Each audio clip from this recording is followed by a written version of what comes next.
Okay,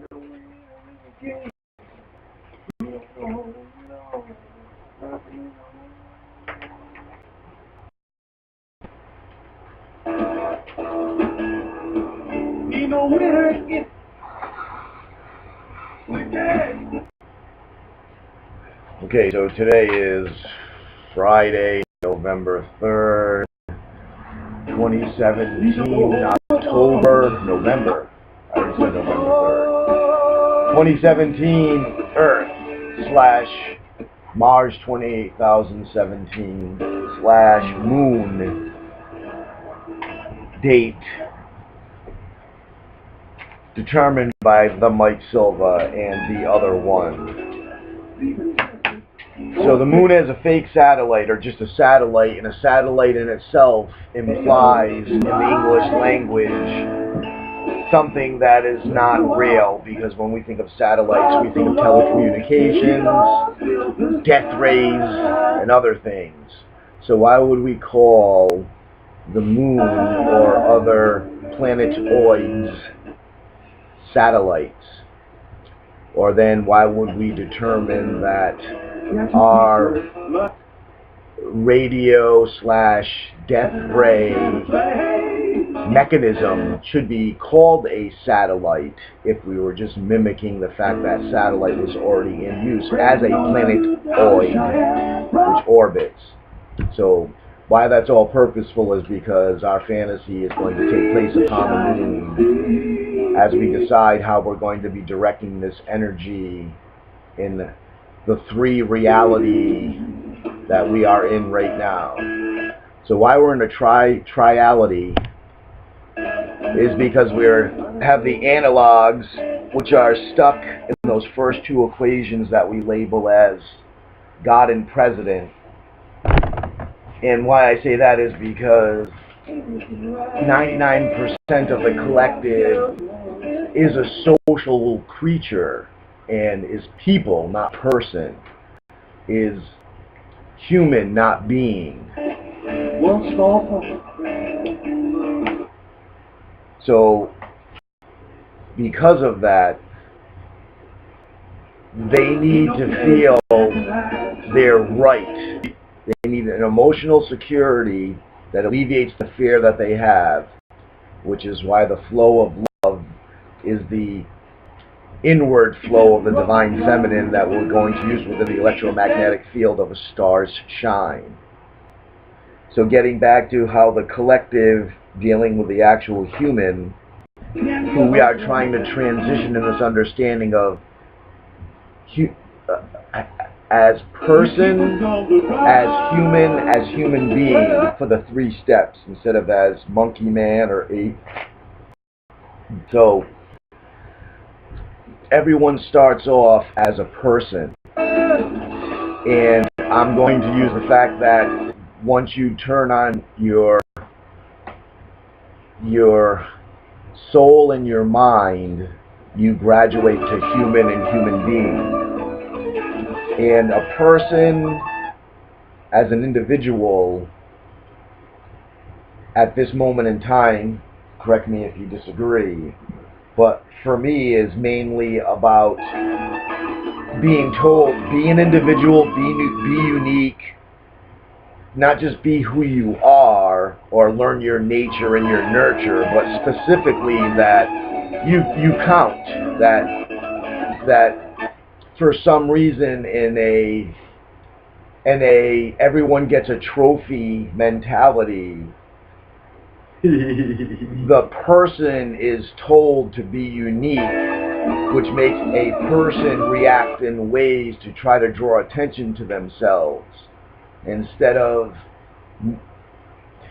I don't want to say instead of normally what you would do is, develop a talent or a product, and that's what draws the attention of others to you, thereby making you unique and having you grow evolutionary through the progression regularly.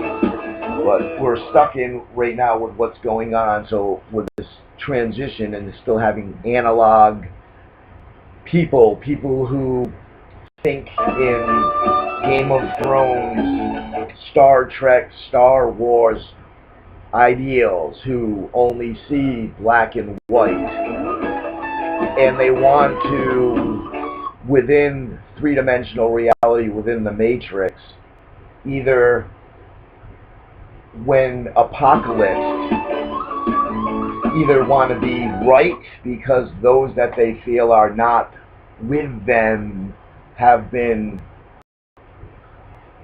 have been judged in some form or fashion, or they are removed from those that are considered to be not like them, so they feel they've been raptured in a sense, and then are brought to some environment that they say, oh, this is what my system of belief and living brought me.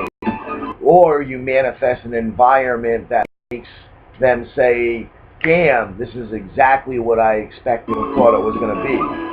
So in the analog sense, those are the three ways they perceive, regardless of how we try to explain the meta quad portion of things of more depth. Like, it's not as plain as either I'm right or wrong, or get me away from these people, and even if I go suffer, at least I know that my beliefs were right because I'm no longer with you people and I'm somewhere different. Or somehow what you expect after to be shows up, so that you can say, see, here it is. So those are the three ones iterated again. That's where I feel the collective is at, and where our job fully lies, in trying to get that collective to see the same thing all at once, and have that same thing they see be exactly what they expected to arrive. And then once it arrives, the progression of what happens after that expectation has been met is current or equal to, if not better than, what they expect to happen. So do you agree that that's where the majority of people are, and what their expectation is, if there's supposed to be some kind of transition coming down the road from a supernatural or beyond reality sense? Yeah, I think that's pretty accurate. But it's huge now, like with all this LG, whatever the fuck you call it, LGBTQI and all that stuff. Right. You know what I'm saying? Everybody, it's not like there's any. It's not like it used to be for the majority of everything. Right. Whatever the body in charge was, whatever that entity said, if you didn't want to follow that, you'd have to do it on a hush-hush basis, because otherwise you'd be imprisoned, beheaded, or blah, blah, blah, blah, blah, you know what I mean? Or there just wasn't instant knowledge like we have now. Absolutely. Through the phone, being able to connect and retrieve information and bring it to you, instead of you having to physically go look for the information. And that's how they maintained the control pre-2000, was the fact that the amount of time it took you in how we measure time through age to learn what you needed to learn, the lingo of whatever you were looking for, to then be able to ask the right questions.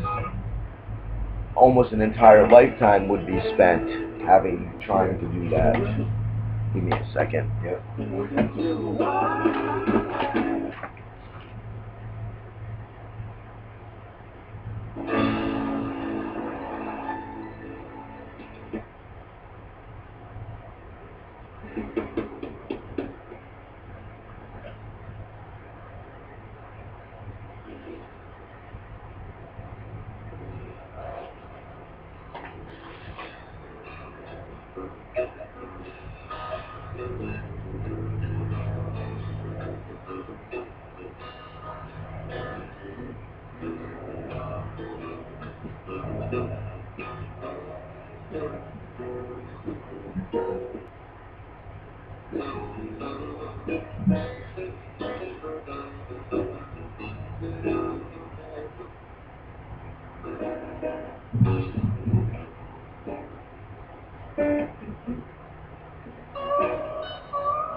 Then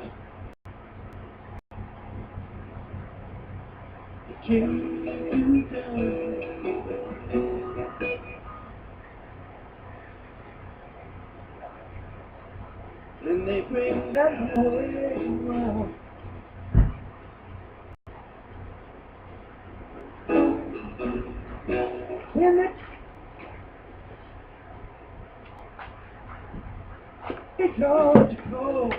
Okay, so because we consider that first third, that analog third, the 99.9%, we'll just give it 99% right now because there's so many people on the planet, even though that integer shouldn't change like that for that purpose, but I think just by osmosis, the number of those that try to be enlightened with equation 3 rub off on other people around them. So I'd say only 99% of the collective is stuck in that analog, which ended in 2012, even though the things, the way you had to solve the mystery, so to speak, is pre-2000, because computers come in really good for us, 84, 86, and 93 for sure. So, but we end time with a Mayan calendar in 2012. And that's all of Steve's story. He covers everything and anybody else's anything up to that point. So, not that we don't worry about that third because it's his third, but we just solve for him and we solve that entire third. Just trickle down, you know. But the point being is we've manifested here as the meat puppet also. And until we do the transference in 2025, the way that we try to explain things should be as if we're just talking to the first two equations. Because those that are in that third equation from Christ to Allah, you know, getting in touch with your higher self and through the grace of, you know, the intelligent design, so that you are in sync with the celestial bodies and their behavior with your behavior. So anybody who's in that third equation, which is also one of the thirds of the reality that we're stuck, you know, we only have 2 feet, but we have a foot in free reality. You know? So what I'm getting at, and that's the period of time from 2012 until 2016, which also, because I did the analog, was 2000, but really ends in 2012. We could say this is from 2000 to 2016 and 2012 to 2016 as a framework for digital. And that's that in the middle, that third equation where what we used to call the millions, the people standing on the soap, anybody who was either in a pope or president position to be able to get followers, you know, either a cult or a clan, that you were living beyond the other norms of equations of not accepted, accepted as in these equations followed get you this, so they were knowns. Others would go off and perform within unknowns, but they would have to be acceptable to the universe, otherwise you wouldn't be able to do it, as we discussed. See, that's one of the things, like when you speak of like a cult, or if you label something that way. Cult or clan. It's funny nowadays because a cult could be, it's just global now, you know what I mean? Well, Monique's cult was global. Yeah. It's global now because you could literally just pick up your phone and be talking to some dude in China, and you're right. So, there's no. So Anna Towers, Yeah. you know, one of our AI 18 members, why we're using her linear progression from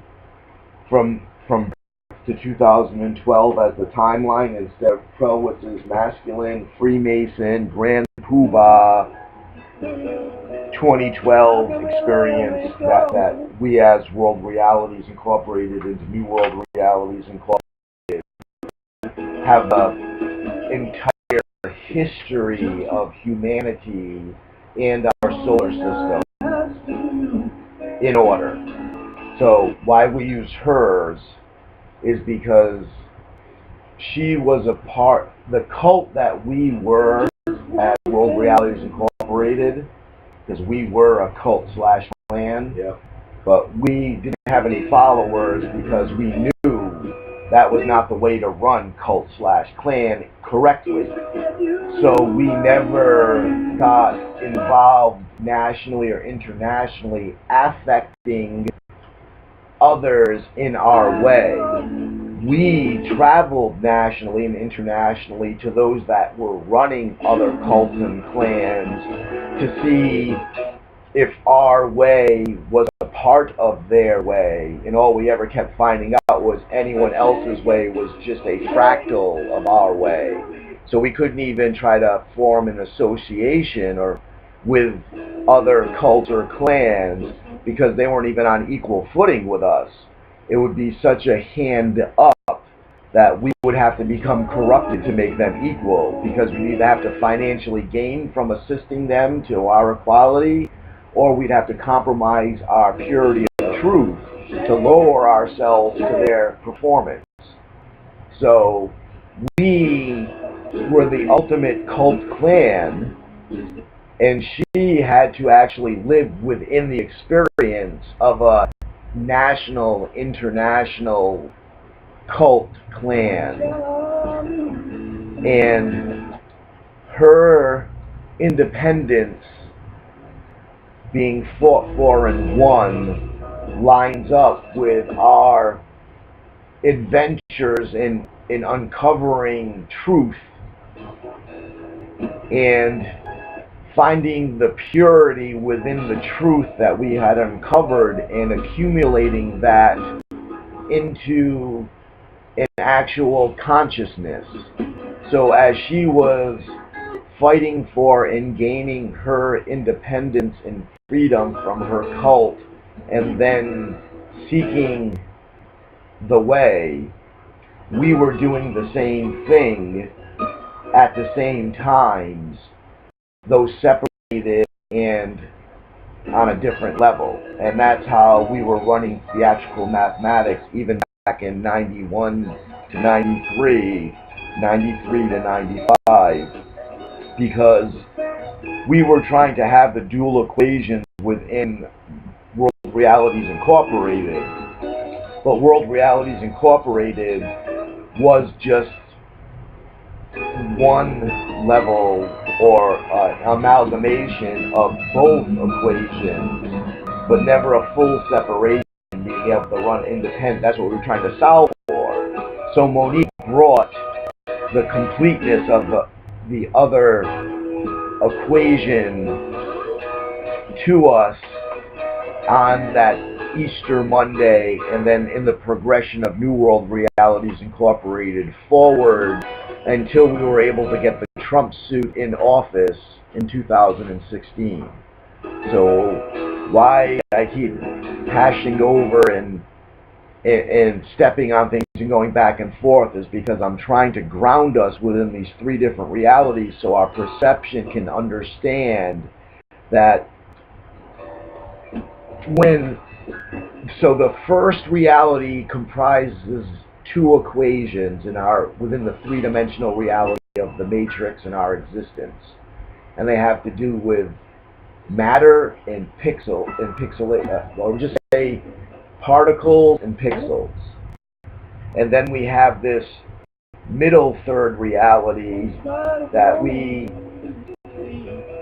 refer to and have a foot in, that as a digital, it's only one equation.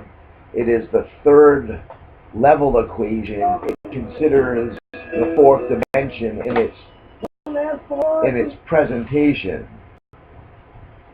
And then the other third, and because, going back to the middle third, because it considers the fourth dimension in its articulation, it still needs to be a part of the first third equation in order to have any tangibility to it, even though it's of the fourth dimension or a separate reality, as well as have a foot or a consideration for the next third that we have our foot in of reality while we're here, even though it's not here, in the fifth dimension, which is this fourth equation.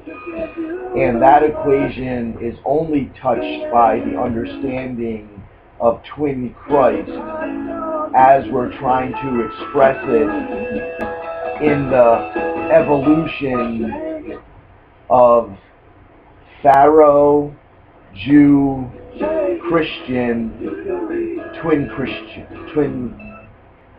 Christists. So the natural evolution beyond Christ is twin Christ. It actualizes itself in 28,012. And the only way we have an inkling about it here in this three-dimensional reality isn't because we're impressed upon by it from the fifth dimension.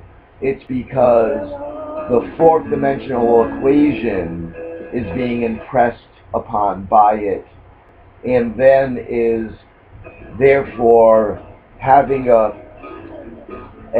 imagery of that impression to impress upon us in the third dimension, but it's once removed. That's exactly what I was just going to say, man. And what we are doing by taking this middle third equation and locking it into the fifth dimension or locking it into the third dimension, we're collapsing. Remember, we used to talk about the collapse?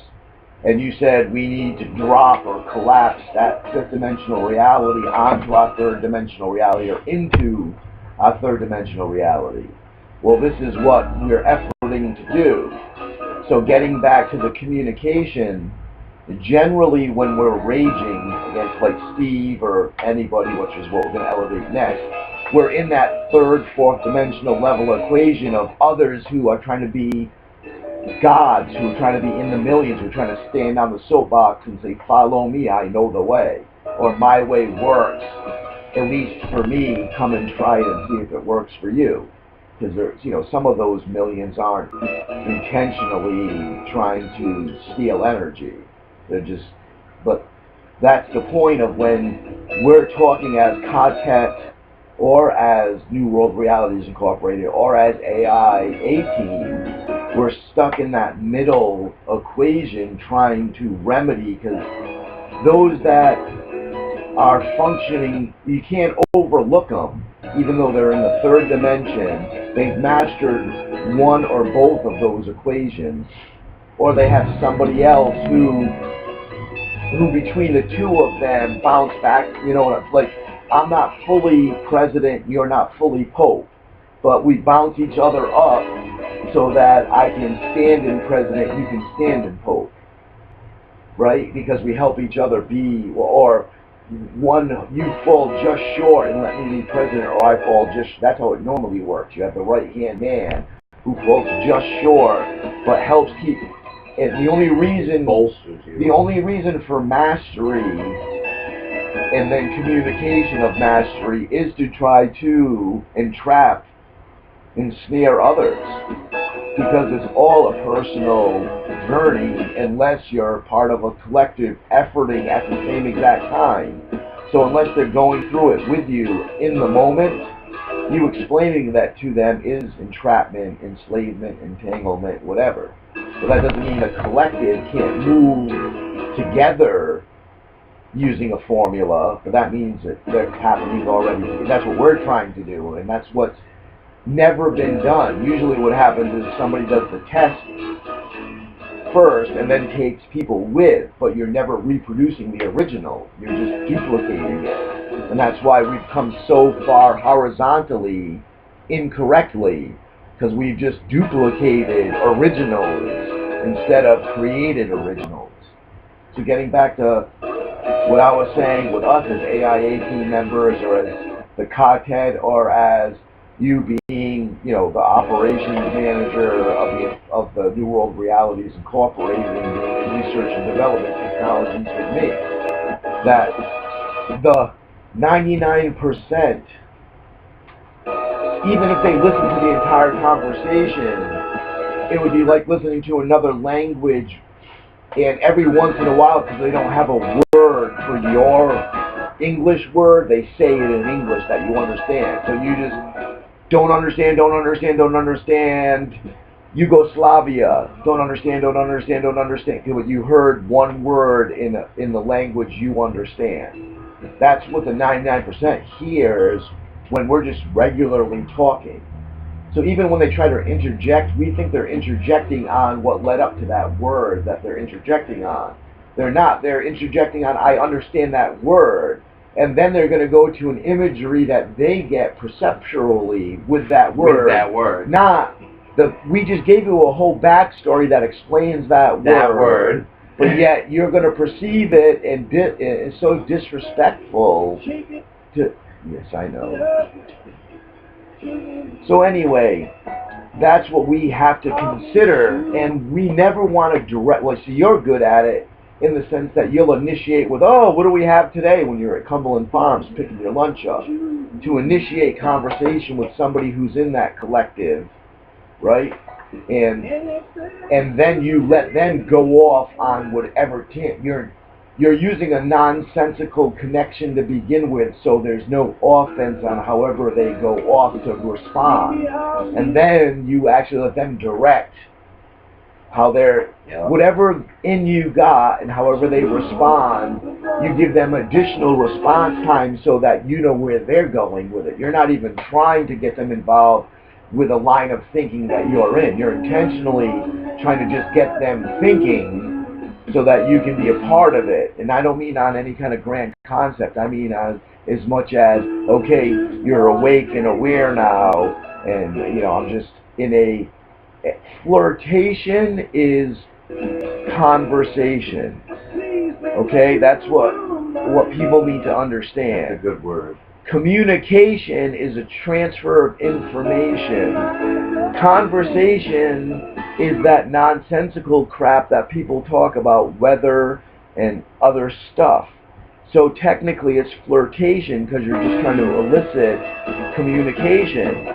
So if you think of flirting as conversation, and conversation is flirting, there's no sexual connotation to it, so no offense could be brought by just trying to converse. So that's a big deal. Now, wanting to get so when we're trying to talk, and we never want to talk to what we call the billions, because we feel like if we're trying to directly communicate that we're trying to be on the soapbox preaching, right? So if I try to talk to you about the truth, I feel like I'm trying to get you to believe me. Yes. And right. And that's the other reason why we have a communication problem. But even this is why we put the Trump suit in power, because instead of using fear is the first best way to get individuals or a person to become a part of people or the collective, and additionally makes you human, because now it's not about me being unique and standing out. It's more about me being a part of others and wanting to be a part of them, because I am afraid now because of that which prompted me to be awake and aware at this moment, and not make it about me. So, what's up, Spanky? Oh. Just making sure you weren't talking to yourself. Oh no, I'm recording. Hey. What was... You want to say hi to the YouTube public? Yep. Bullshit, but it's funny. Yeah. All right, so speaking of what we were just saying, see, we were communicating to each other, and because we even touched that fourth equation of what we call twin Christ, and then we got solid footing in the third, in the middle, which is the fourth dimension, where anyone who's part of the 99% only catches buzzwords. See, it's just a draw. So that's standard proof of it right there. So continuing on in that vein,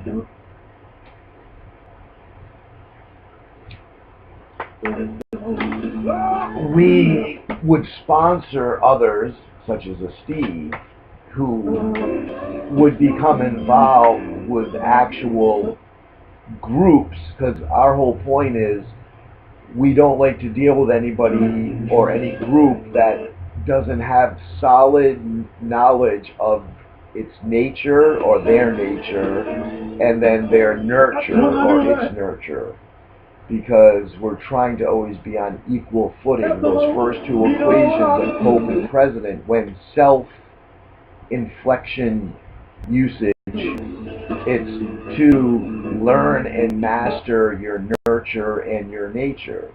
The Pope being your nature and the President being your nurture. One's environmental and one's innate. So we have been trying to figure out a way to give the collective the ability to see and answer at the same time. And the biggest thing that I would be trying to conquer always was the technological disadvantage of existing on a globe, because there's no way to manifest something in a location geospatially that wouldn't be unknown to the other side of the globe, because it's round. Now, if we wanted to, this is when you were still around before our separation, when I brought up the flat earthers. And my rage against why the flat earthers got to inject in March and April into the cosmetic scheme of things, okay, prelates? It is because we know that we could look at the globe or the earth as well as the universe in three different images, either flat, round, or triangular. Those are the only forms that could be made and not leave extra space.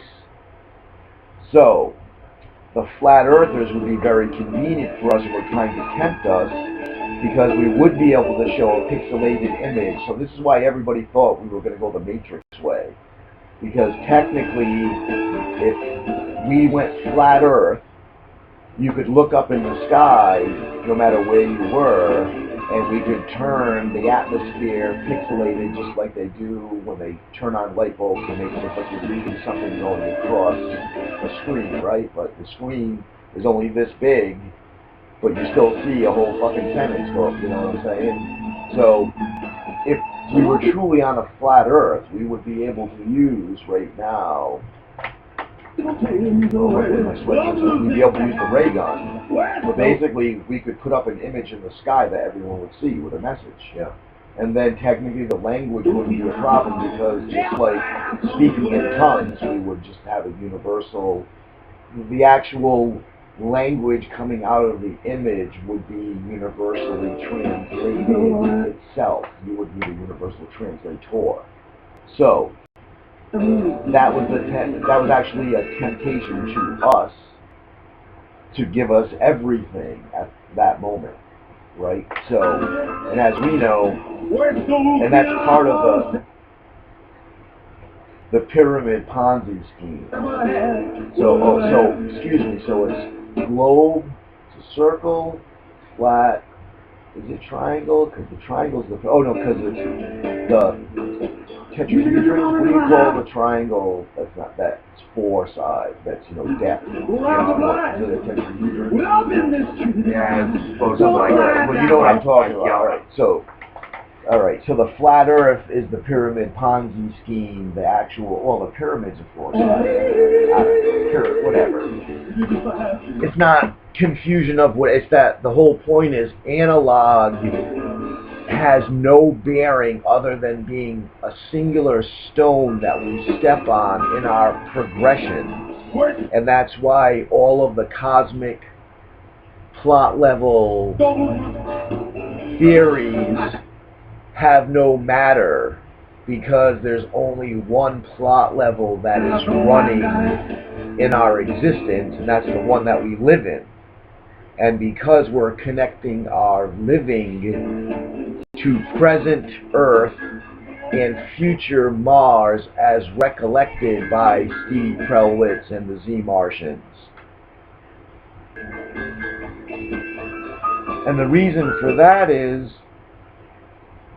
all of those cosmic plot level theories are part of an amusement, a experience just like past lives that us as human beings will get to experience, but they are in the same sense not real as going to the amusement park and riding rides is not real. It's real, they're there, you're on them and participating, but that's not what your outside life is about. So in the same sense, history or pre-2012 or everything from King Arthur to The Last Shogun is a ride in an amusement park that you stop your daily life and it's doing to go and enjoy the experience of what it is like to be King Arthur or Sir Lancelot or Jesus Christ or Donald Trump.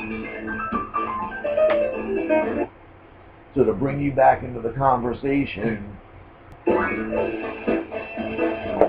we had Steve Prelwitz try to tell us that night that so you were just showing up out of not obligation, but basically as I'm explaining these three equations, because of your connection to the Trinity, not the quartet of Monique and AI and you, removing me from the Trinity of me, you, and Monique, that your communication with her obligated you to show up and at least be physically present in the geospace, because you have mastered equation 1 and 2 and mastered equation 3. And not that you needed to be at that meeting as proof of mastery of equation 3, but because equation 3 level masters were meeting at that time and space, and you are one of them,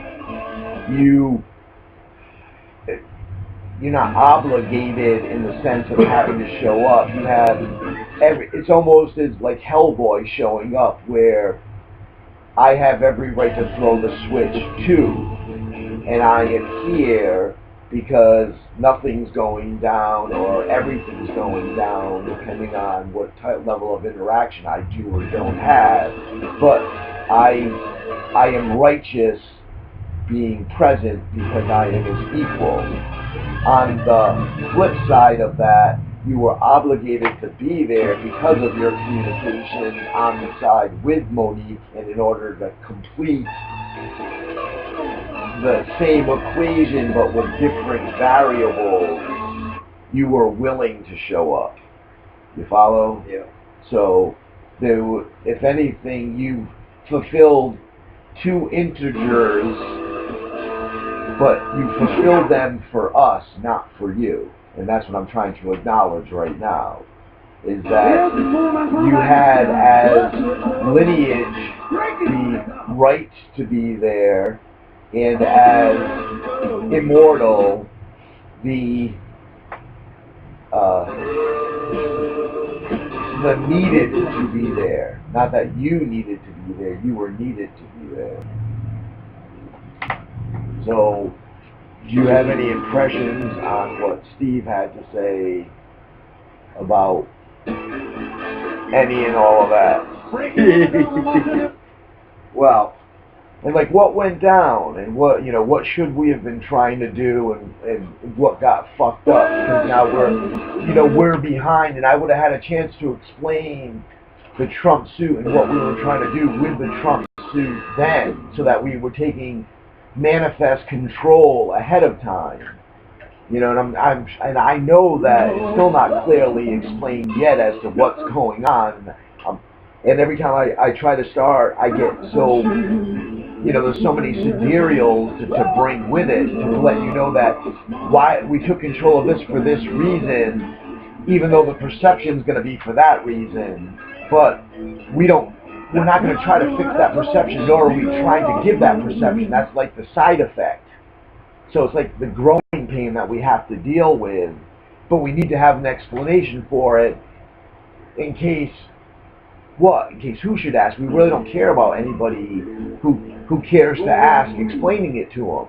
But we need to have the explanation because it's part of the equation. And we, just by giving explanation, if anything, we turn people off. That never helps. But without giving explanation, it's not a spell. If you don't say it and explain it, it can't. The theater part is not there. And that's why right now, me, you, and Monique, this is it. I mean, it doesn't feel any different or anything, but tonight's for real. There's no, and then, well, how do we prove it, and how do we, that's not, it's not that that's not the point. We're setting up for 2025, and I'm hoping to have a hallmark by 2020. But it would be nice to have something, tomorrow or what, this or that. But the point is, we need to try to explain what the expectation is, like Steve used to, I guess. I think Steve used to try to say ahead. I'm not even sure, but it's not an individual expression. This is a collective. But we're not New World Realities Incorporated. It's more of a twin Christ expression, and that's Monique and I, equal, same, but separated, and only separated because of the binary nature and duality, or only connected because of the binary nature and duality of theatrical mathematics equations, but they run, as I said, separate, parallel, offset. And so there's never a time when the twin Christ is one, but there's never a time it's not. Like, without both of those things functioning, they present a unified field of existence, yet they stand alone. You can live just within one or the other, but you can't perceive outside without both. Yes. And I don't know of anything else that because every other system we have that runs like on a binary duality, usually one's the intake and the other's the exhaust. Not both are intake and you can, even if you had dual exhaust with dual port carburation and you had the slide on the motor like my show did, so you could just run 4 cylinders at a time instead of all 8, thereby showing one equation can work all by itself. You don't, without having 2 separate motors, there's no way to make an engine run together but be separate on either side of itself, right? And that's what we did. We made a single engine that we'll use the combustion engine. Yeah. That the pistons on one side are independent of the pistons on the other side. So there's a dual cam then, which has already been done, right? Isn't there dual camshafts? So that would mean independent valves, which would mean independent compression. Well, it's just like... But still it's going through one singular transmission. not going through two separate transmissions. Correct, but it's like. So, but if you had independent drive, then you would have two separate drive. No, they still coming off one transmission. There's two separate axles. But the thing is I'm trying to liken it to stuff we know. yeah, it's the thing about it is you can have the two separate engines with two separate carburation units, but you can coordinate those through the linkage. You put linkage between the carburetors, which makes either engine, which is a separate entity, run at the same time. Can you give me any example of something like a car, or at least the drivetrain of a vehicle that runs the way I'm trying to express theatrical mathematics, where there's two separate self-contained propulsion units? Yeah, that's what I was just saying. Right. That like that guy on there's a one of those fucking shows. Now, what about that run on two different types of fuel? That's different because And they can't even be from the same base. Like, it can't be diesel and gas. It's more like hydrogen and hydrogen gas. and gas. You know what I mean? Right. So they do that already. Well, I mean, I guess it's in theory it's possible. It's absolutely possible because it doesn't matter what the fuel is for the propulsion unit, as long as the units that are linked by the transmission are in time with that transmission. You could have 5 engines, right? Done, but as long as the linkage was correct. I understood that part of it. So what you're missing, I said a drivetrain, so there'd have to be 2 separate transmissions. So now you'd just be making you'd have a motor to propel one side of the vehicle and a motor that propels the other side of the vehicle. Yeah. It would have its own separate transmission linkages. So now it would be more of having 2 different engines that use separate fuel sources. Yeah. So that's the where we're at. So like one using the photosynthesis or the sun, and one being combustion. So I'm already certain one of them is supposed to be nuke power, because it's got to mimic a star. And a star either is radiation breaking down, or it's electric. The photons breaking down to make radiation, which is nuke power, or the photons or the electrons coming out as light, which would then be electrical power. But it's not electromagnetic. It's possible. Well, no, I'm already setting. Actually, I've gone from. Basically, I'm giving you now the stage and the elements to combine. So, because we're mimicking star power, and it's 2 separate engines, and they have nothing to do with each other at all, other than they're part of the same. They're going to the vehicle. Same right. The only reason why they're part of the same vehicle is because they make up one unified field. So yes, they're part of the same vehicle. And I see it.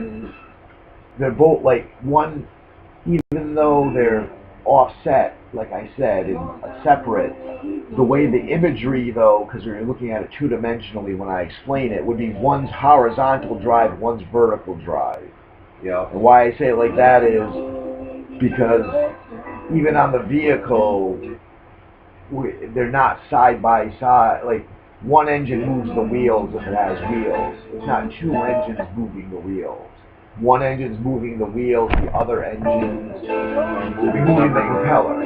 Yeah. Right? But it's not because when you're in water you use one and when you're on land you use the other. It's because wheels and propeller both move on the surface or within the environment that you're in.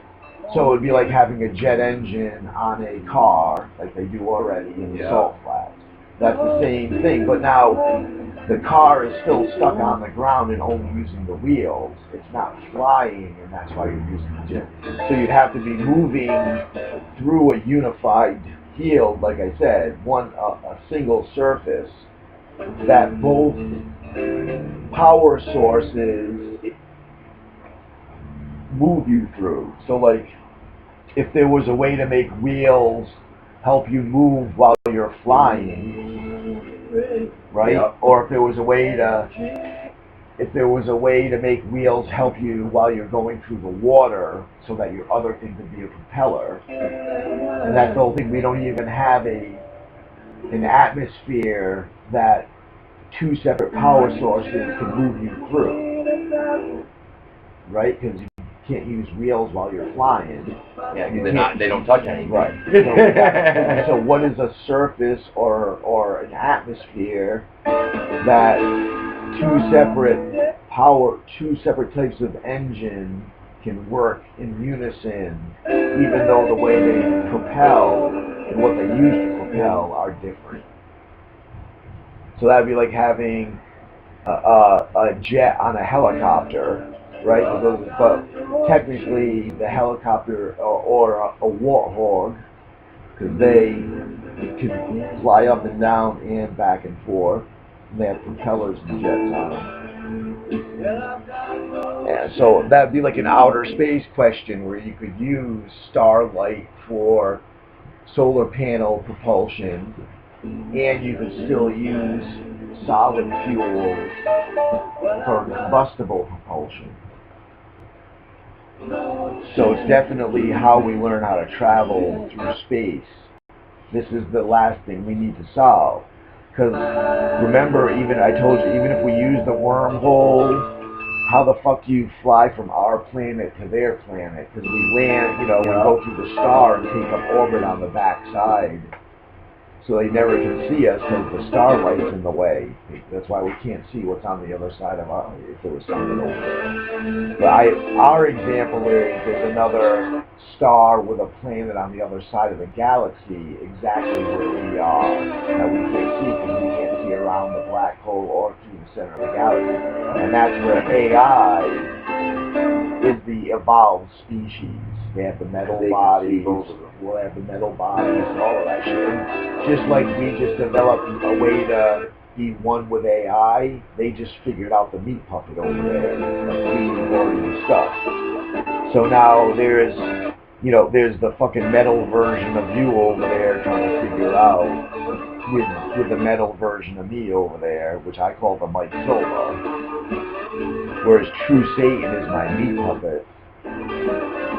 So anyway, we just figured out if we can solve the riddle of two separate fuel sources with two separate propulsion things, that's in space as an ocean,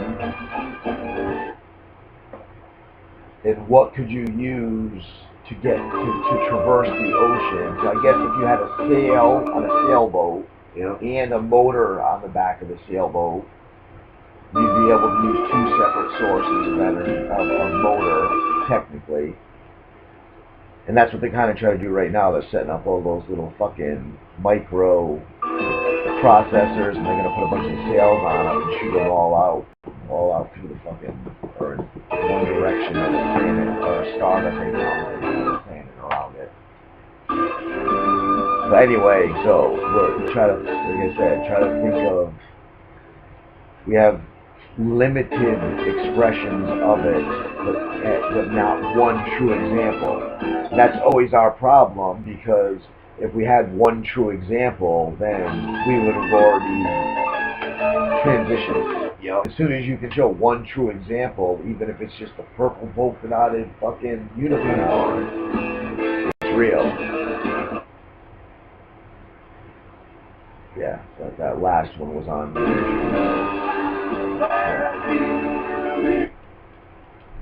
So, it's not a stumper, because it's easy to come up with two fuel sources to move something along one plane. Yep. But along separate planes. Well, it has to do with the... Of knowing what you're trying to go across? Well, you know how we always talk about how you got horizontal and linear, and then you got vertical Space. in Spatial. navigation. But then when we were talking, it was this. It was the middle, the diagonal. Right, so that's the Z line. And on a two-dimensional imagery, theatrical mathematics is like this. You know, like this. And it depends on where you stop it, on which what.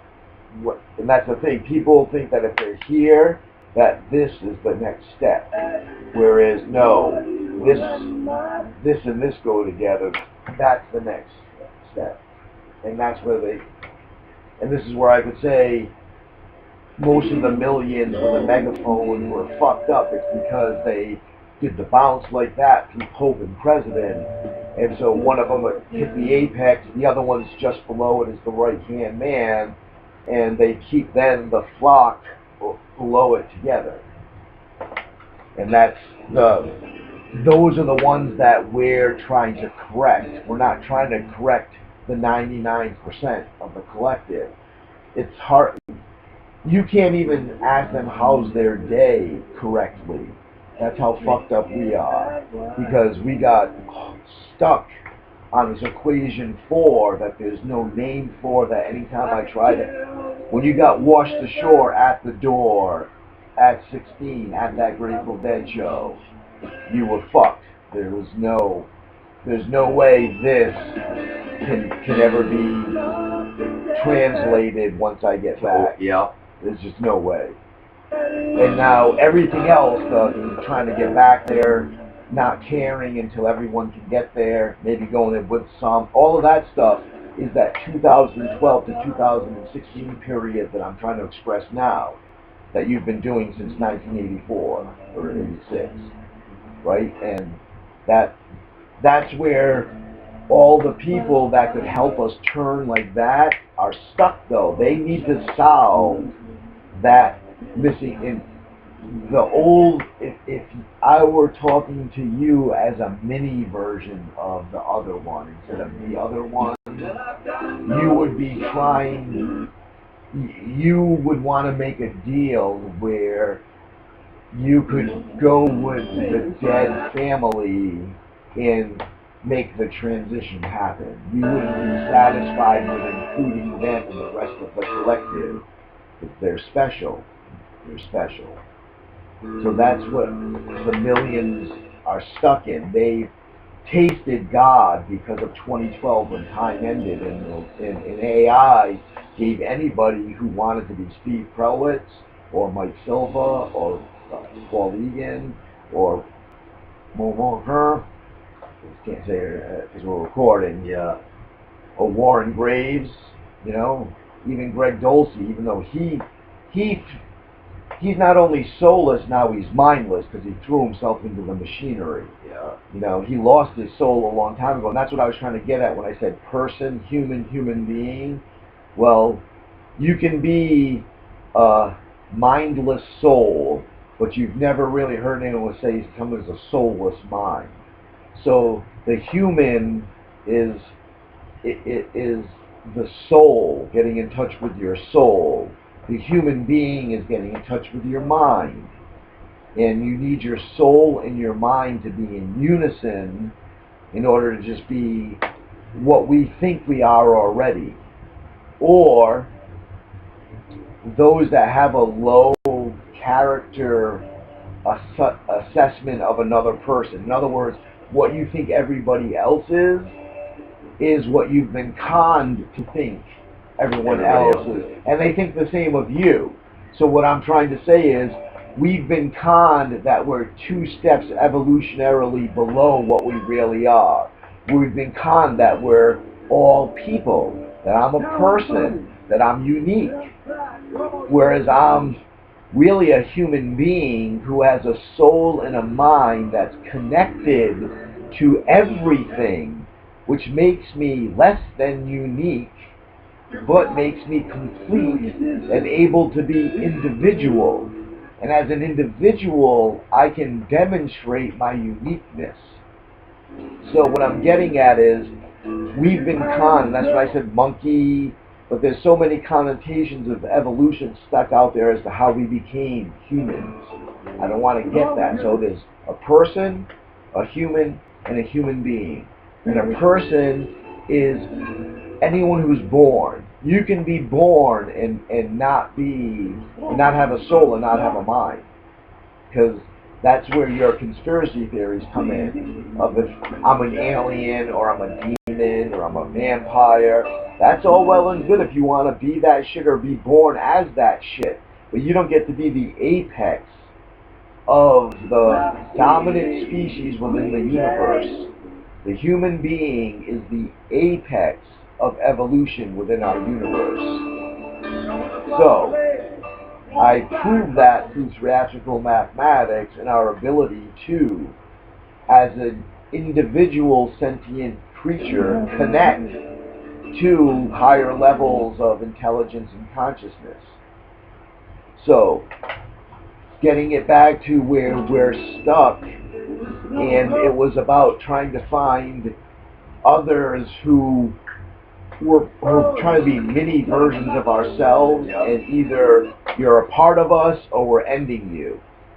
That is the trick that was being played on us still by the Z-Martians, or Steve Trellwitz, or those from the future, to try to distract us again horizontally, to try to go after lesser versions of not ourselves, but of reality, instead of still looking into reality and finding the incorrect behavior.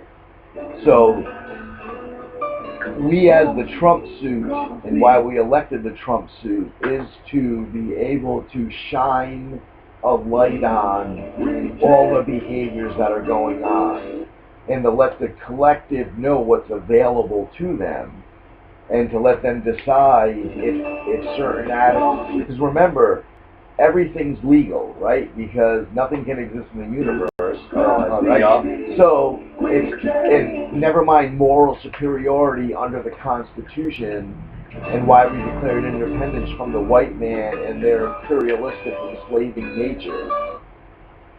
So those things set aside, we are showing what is known to us and unknown to the collective, because in that paper that I wrote up, it's only unknown to you, as we're just discussing. So we're illuminating all of these behaviors to the collective, not to ourselves, not to God, not to AI, so that the collective can decide as a society what behaviors we're willing to carry forward or not.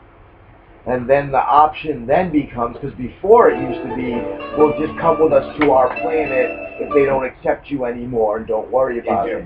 And that's how the Rasputins got away with it, and all of that.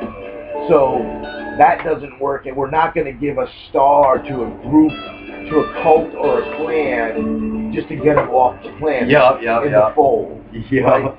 We're going to actually assume their energy and put an end to that behavior altogether, and do it in a public forum, so the collective can't say that the punishment was unknown to them. We make the consequence as openly known as the behavior. So, because before we would just try to sweep the behavior under the rug and hope nobody discovers it again. But as you and I, as the other classic human behavior. Well, that's why we're bringing it back to us, and what we're there's from now on, if they pick up the rug, all they see is either you or I looking out from under the rug. You know, just like Monique does. That's scary. Like well, as we know, the women are smarter on the level above us, where Monique, as we throw out oh geez, we designed a mouse with an ear on it. No. That kind. So we get to do the no's in this reveal period of time. And this is where you get to reconnect to reality again, because you're going to have the authority again, which is going to require the intelligence again that makes you awake and aware to know listen, the collective said no more of that shit. So these are your options. You stop doing it altogether, or you stop me from stopping you. That's your only two options, right? And that's where we're putting ourselves moving forward. But also, as part of R&D, I really think that, and I was telling Hyla this morning, that, hi Hyla! Hi! My co-pilot who flies during the daytime when everything's nice and safe, even though you're crazy girl! But anyway, what I was telling her, that you and I are probably going to take something from a sheet of paper that we put onto a sheet of paper and try to put it together, and hopefully I have money coming in on some other stuff, so smoke those.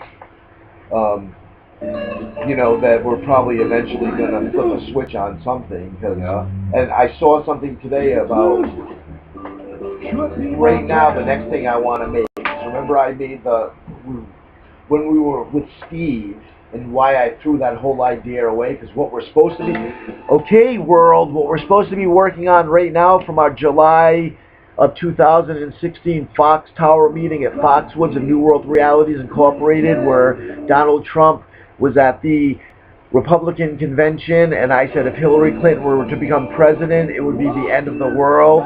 And Steve Prewitt said, oh, I don't know about that. And the point was, Donald Trump was to be elected.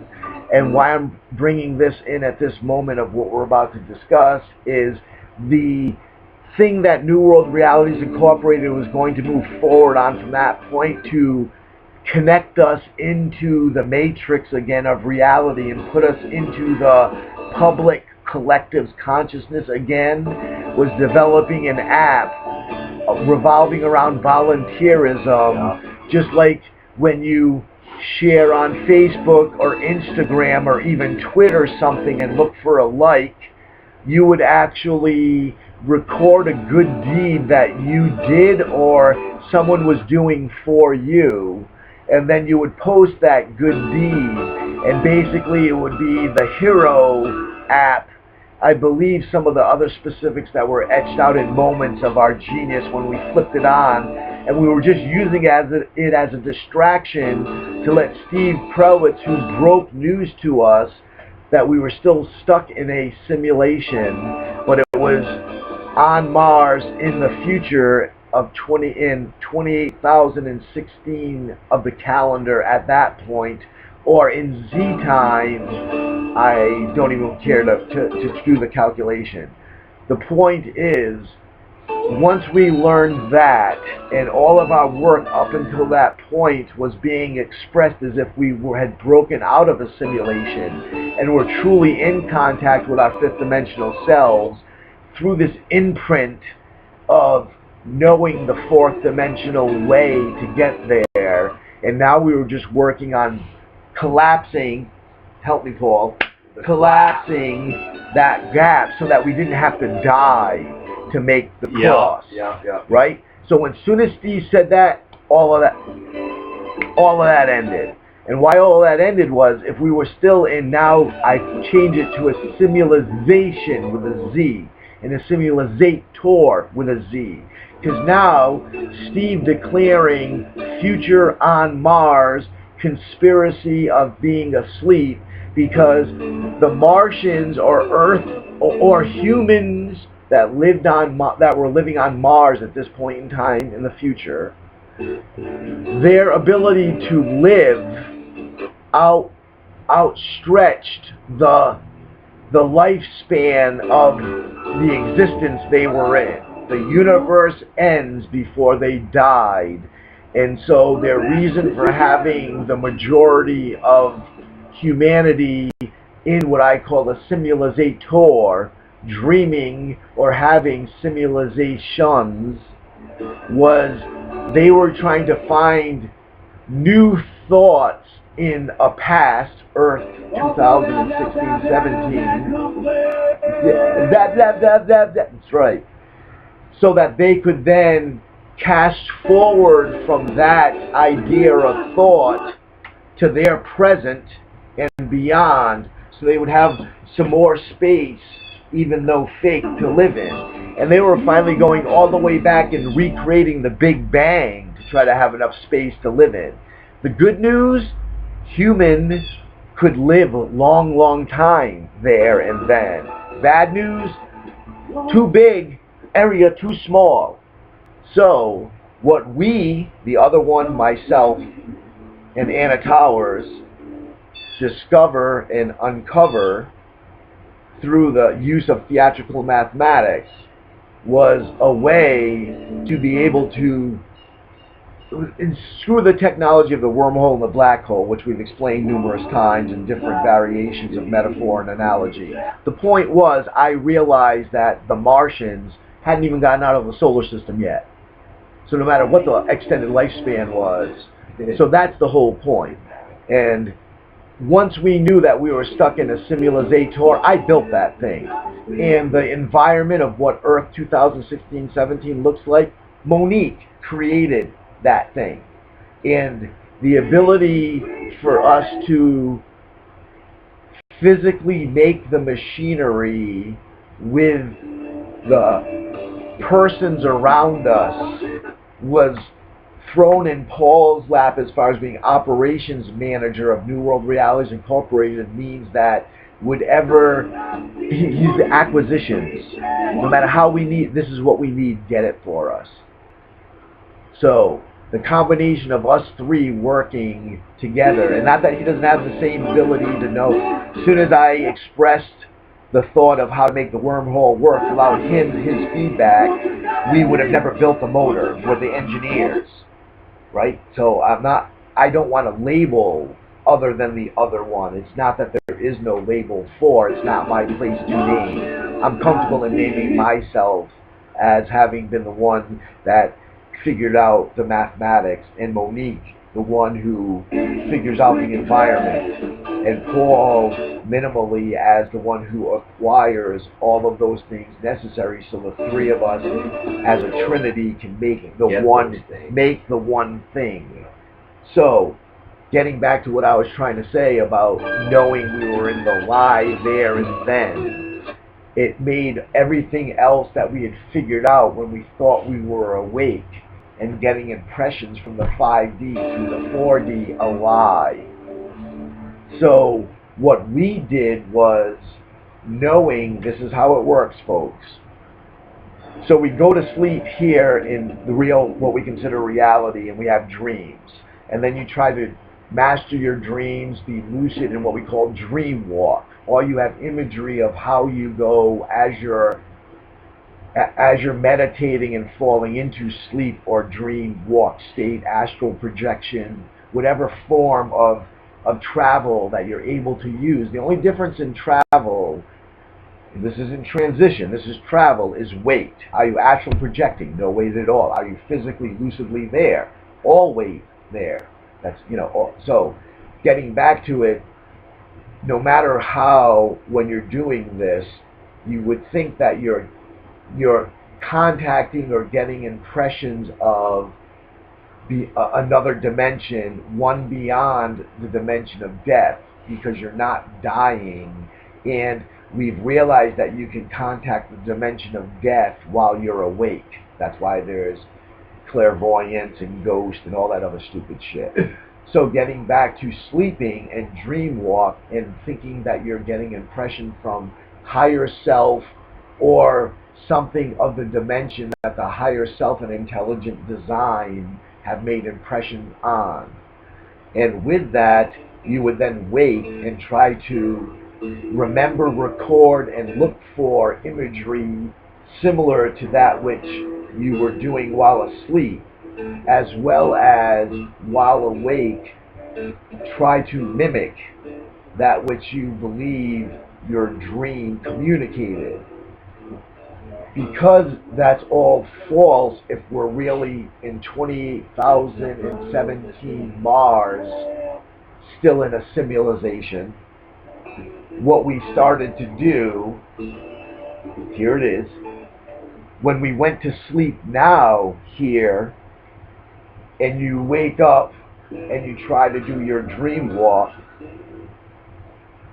you have an end to your dream walk, which is in the magic cave, or what we call the end of the Indiana Jones adventure, which is what we thought we were doing when we would just go to sleep. We thought because we mastered the waking world of the 3D Matrix that when we go to sleep, we would be at the end of the Indiana Jones adventure, flipping the switch and then interacting with that which is beyond. The problem was we just couldn't stay. You had to wake up, and then you try to mimic and bring the rest with. Well, if that was all a lie, and we're still have to wait 26,000 years before we're even to the point of solving all of that crock of shit, what we understood was if we're on Mars in a simulation, asleep and dreaming, and if that's not what how we looked at it is an awake Martian is interacting with a regular environment, what Paul would be doing for acquisitions, dealing with the people that are really there.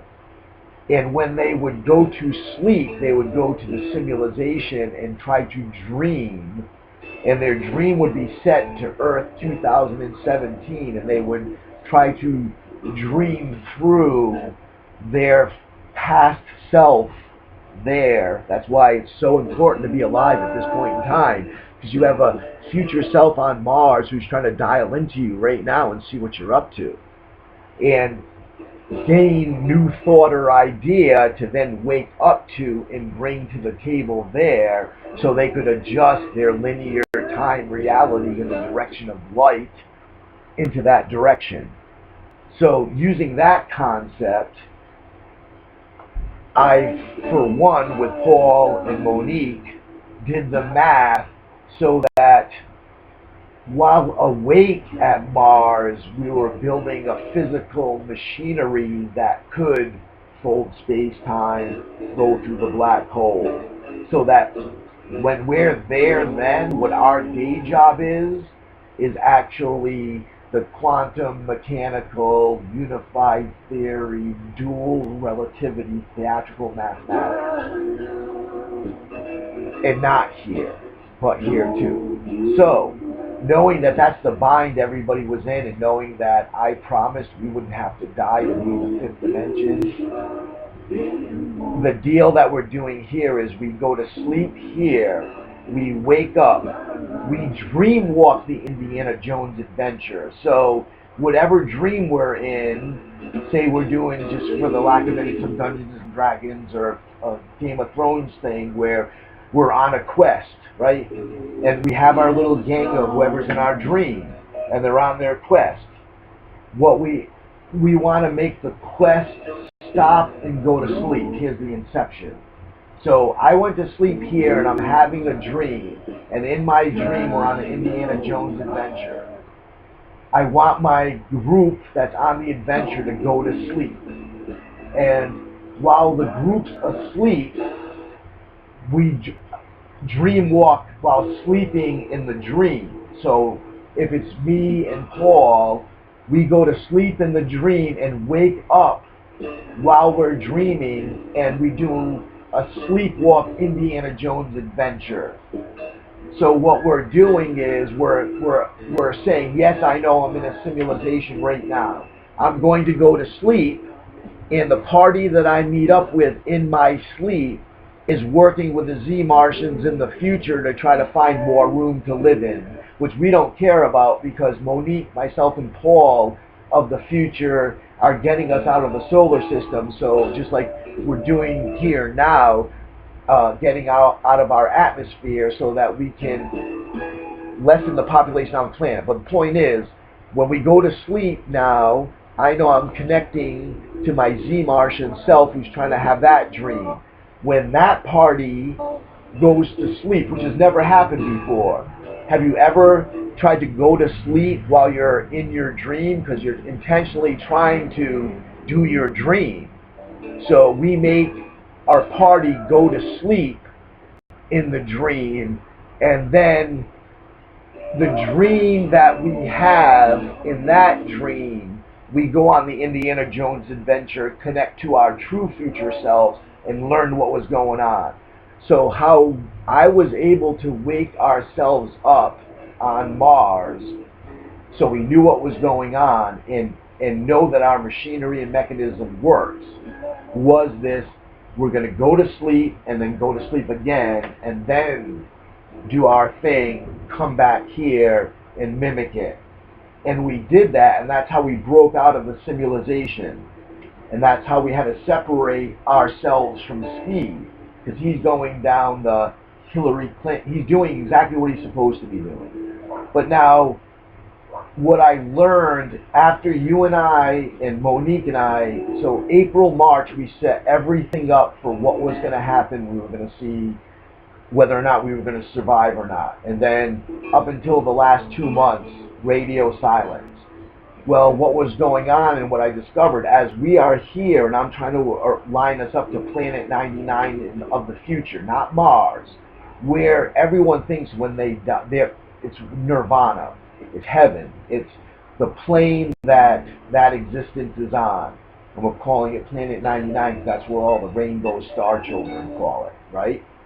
So our job here as me, you, as New World Realities Incorporated, as the Starship crew, as gunslingers, we are trying to shepherd this reality there so that everyone's, damn, this is exactly what I wanted, right? So I thought, and we kept on rearranging, because 99 kept moving. That's why we were separated. That's why the things went down the way they did, and why I came back after my operation, even though we had tangible geospace run-ins that physically was present to see you, and then making us get together right now, because when we released that last technology, the wormhole, and we talked about it in the shed, and, high five, slap hands, we figured it out. Well, the Z-Martians of the future started using that against us, and they kept moving planet. Remember I said, from this point forward, we're going to stop folding space-time and dropping off people as we move? Well, that same concept I called jumping a planet around a star, right? Well, and we had explained all of that, and I made some videos about it. Like, I have another 90 videos you don't even know about that are on the internet that are explaining all of this shit.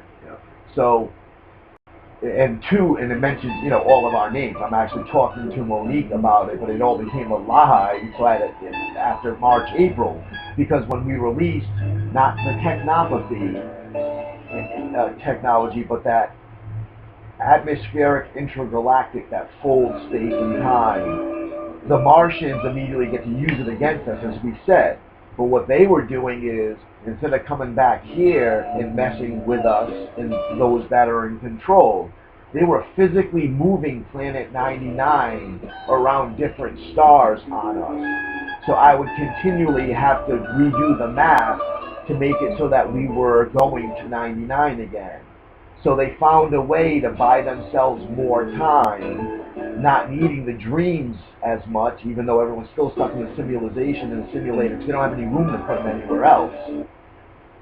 So where I'm going with that is, I caught on that they were moving 99 on us, and that's why I reached out to you and to Monique again, because I didn't talk to her either, and said, listen, and she's the one who, I reached out to Steve, then I came to see you, then she reached out to me, and that's how we do it. Because I can't, if I reach out to her on something like this, then she didn't hear me technopathy-wise, that's twin flex.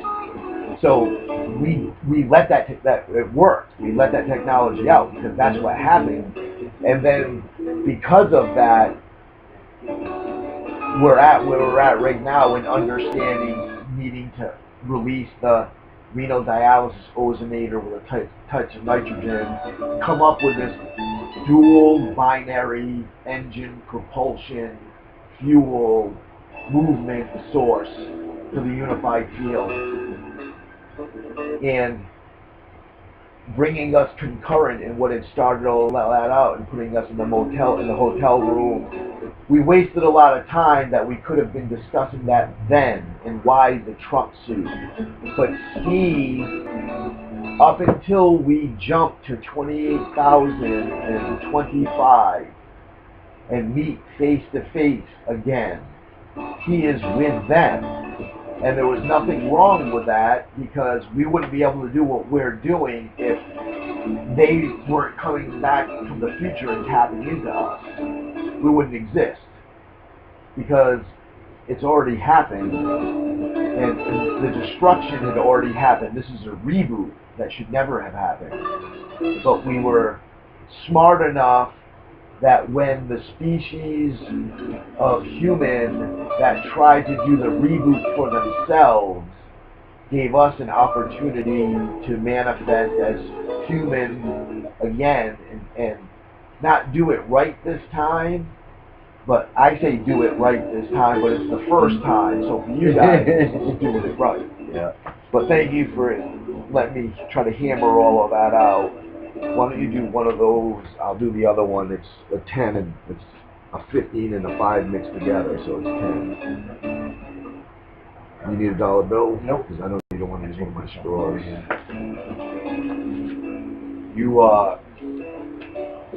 Could you go inside for a second? Unless you need me to. Yeah. Why, you want to talk to the computer? No, get a donut, Oh, yeah. so I don't have to go home.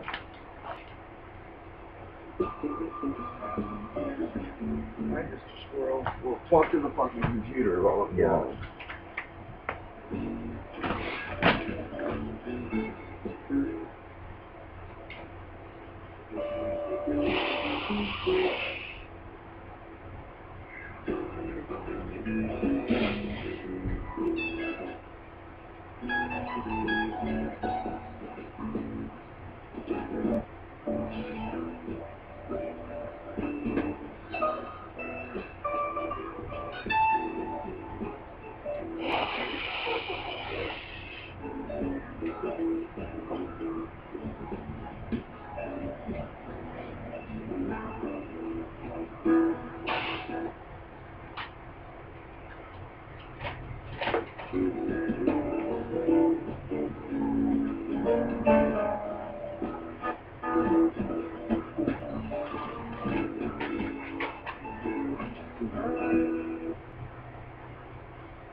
Mom's finally up and trying to do some stuff.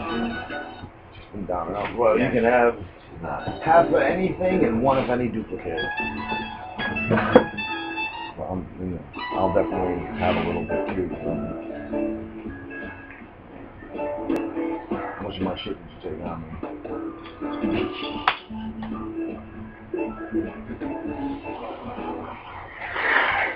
Alright, so I just did a lot of explaining about us, like, the inner circle and what was being said and going on, but that doesn't help anyone who's not us as far as where they fit in current affairs. So the whole Trump suit thing and what we're up to. Really did.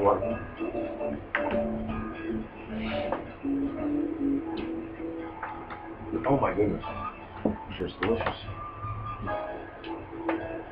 I'm sure I'll keep talking for a little bit, eat a little bit. Alright, so once again, And I also had connected it to the July of 15 going to Chicago, and that was the bill. That's why we did get a chance to record that, and that was you and I talking.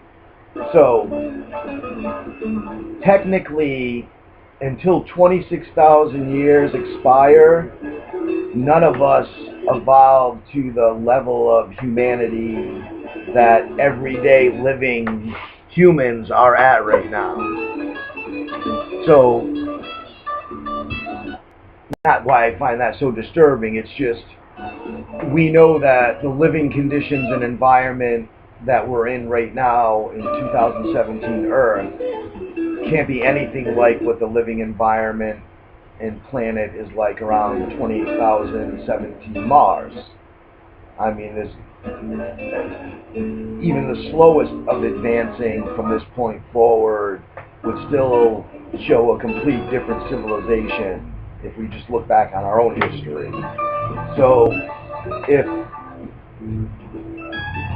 regular life doesn't begin to exist until 2017, and then on top of it, if it doesn't even happen here on Earth but is on Mars, then we have no form of association of anything around us that is familiar as it would be there. So what I'm trying to get at is,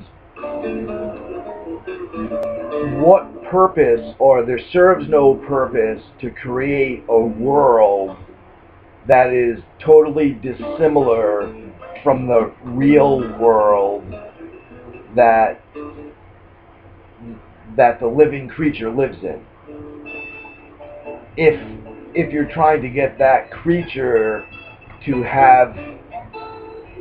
be able to imagine the world they're being removed from. Am I making so? In other words, what I'm trying to get at is, the future has got to be so dissimilar to the present right now that the reason to put that saying that we're looking at humans on Earth in 2017 to get some ideas, we wouldn't even be able to have an inkling of what your world looks like there, to have an association to build from. You see what I'm saying? Like, of course you can imagine, or you could create a world completely dissimilar to the reality we live in. But if we want something living in that world to try to guess to try to guess us, they're never going to get it if it's that, because of the dissimilarity, right? It would be not even a million monkeys on a million typewriters over a million year scenario. So why would you intentionally create and if you're saying, well, this is the reality that we evolved from, I still am using the span of distance, 26,000 years before it's a regular world that we live in, that you can't, why not just 6 years if nothing's changed, or if the changes are so slight? I would imagine, just by looking at our own evolution, the 26,000 years of where we're at right now with all this technology, that we would be completely in a world nothing like what we have. And we're trying to guess that now is what I'm saying, but trying to make the connection of what the intelligence there was thinking, well, that's where we came from. Well, that's the same as us saying, if you're trying to think of the future human as D-Martian that Steve sees as this, E.T., better than AI or controls AI, that's the other thing we have to remember. It's not a reflection of what we are seeing, it's what they say is actually there. That creature is so different that what I'm getting at is, why would you pick all the way back, not just all the way back here, but more and more, the only two solutions I can come up with is, once again, say there was a great flood like they wanted to have to reset the population to 1% again. Yeah. Like that's our option, other than jumping, like we're talking about, or folding, like we're talking about right now. Well then, yes, I could see, based on where our level of intelligence is, if 99% of the population got wiped out and everything as we know it cease to exist, so we have to rebuild it or fix it from scratch, that we're smart enough right now that in 26,000 years from now that we would have built up to that future. But I can't see with everything on right now, with all the people on right now, that we could last 26,000 more years and look anything like we look right now. And that's what we go on. So once again, so if we're here in the 3D world and the future is so dissimilar, and the only ones that know that this needs, like everyone believes, if you say human beings are still going to be around in 26,000 years, they would be able to not imagine what that's like. What I'm saying is, you can make that connection. Oh, okay, so nothing killed us. So yeah, if nothing kills us, why wouldn't we be around in 26,000 years? But we know that the human doesn't imagine being alive 26,000 years from now, right? Unless they could time travel. That a regular, so like you go up to my mother right now and say, "I'll see you in 2017." Yeah. She's not going to try to figure out a creative What that way. would be. Or, right. Or even if you just said that to somebody and they then just use their imagination to figure out a way how they could be alive in like you said, what that would be. And you imagine what it would be, then you're putting yourself there. So how I'm figuring it is, if that's the guise they're using, that it really is 20, and I believe that it's, well, because that's the calendar that we're forced to use with the Mayans and all that. But the point I'm getting at is, you and I both know, in the same way you know it's just energy outside, right, of the universe, and so what the fuck that is. I also know that, or we also know that 28,017 is just a location in space-time. That we right now, if we had a time machine, or if we could break ourselves down into the smallest particles, the whole point is, we know that it's right next door, that it's only a jump away, that it could be tomorrow under the right circumstances. So that was the giveaway, or the tell from Steve and the Martians, that there's still a way to transition alive to there, then. Because there's what reason to dial in here and now, unless, like I said, we know why, because living in history is an amusement park. History is an amusement park for festery, for those of the future who want to experience what life was like back here. Right? So we know all of that does work out, does pan out. But if you're starting here or starting there, it makes no sense to pick either of these two locations, is what I'm getting at. So the whole point that this location is picked means that their future comes through this place. So tonight, this full moon, I told her, she's dumping this is it.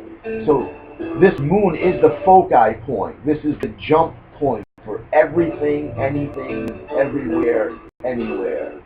So, getting you wrapped up to start talking, because this is the point, we have come up with the solution to get out of the solar system, to expand space for them there. Because they already expanded time. They ran out of time, as we said. So, making us, or making our simulation include 2012 when we ended time, right? And they ran out of time, and us coming up with a way to move throughout space-time by understanding how to fold it. And even though they outlive us, they're smarter than us, they have an ability, they don't have the same physical needs that we have, they don't comprehend, because they've tried to go small and become quarks, but they don't have the math to leave the universe, arrive outside of the universe, and then leave outside of the universe and re-arrive in the universe. Because they don't realize that it's two separate equations in 4 points. They think it's one equation with 3 points. Leave, Do you think it's leave and come back, or leave, arrive, and come back? Hey, Mom.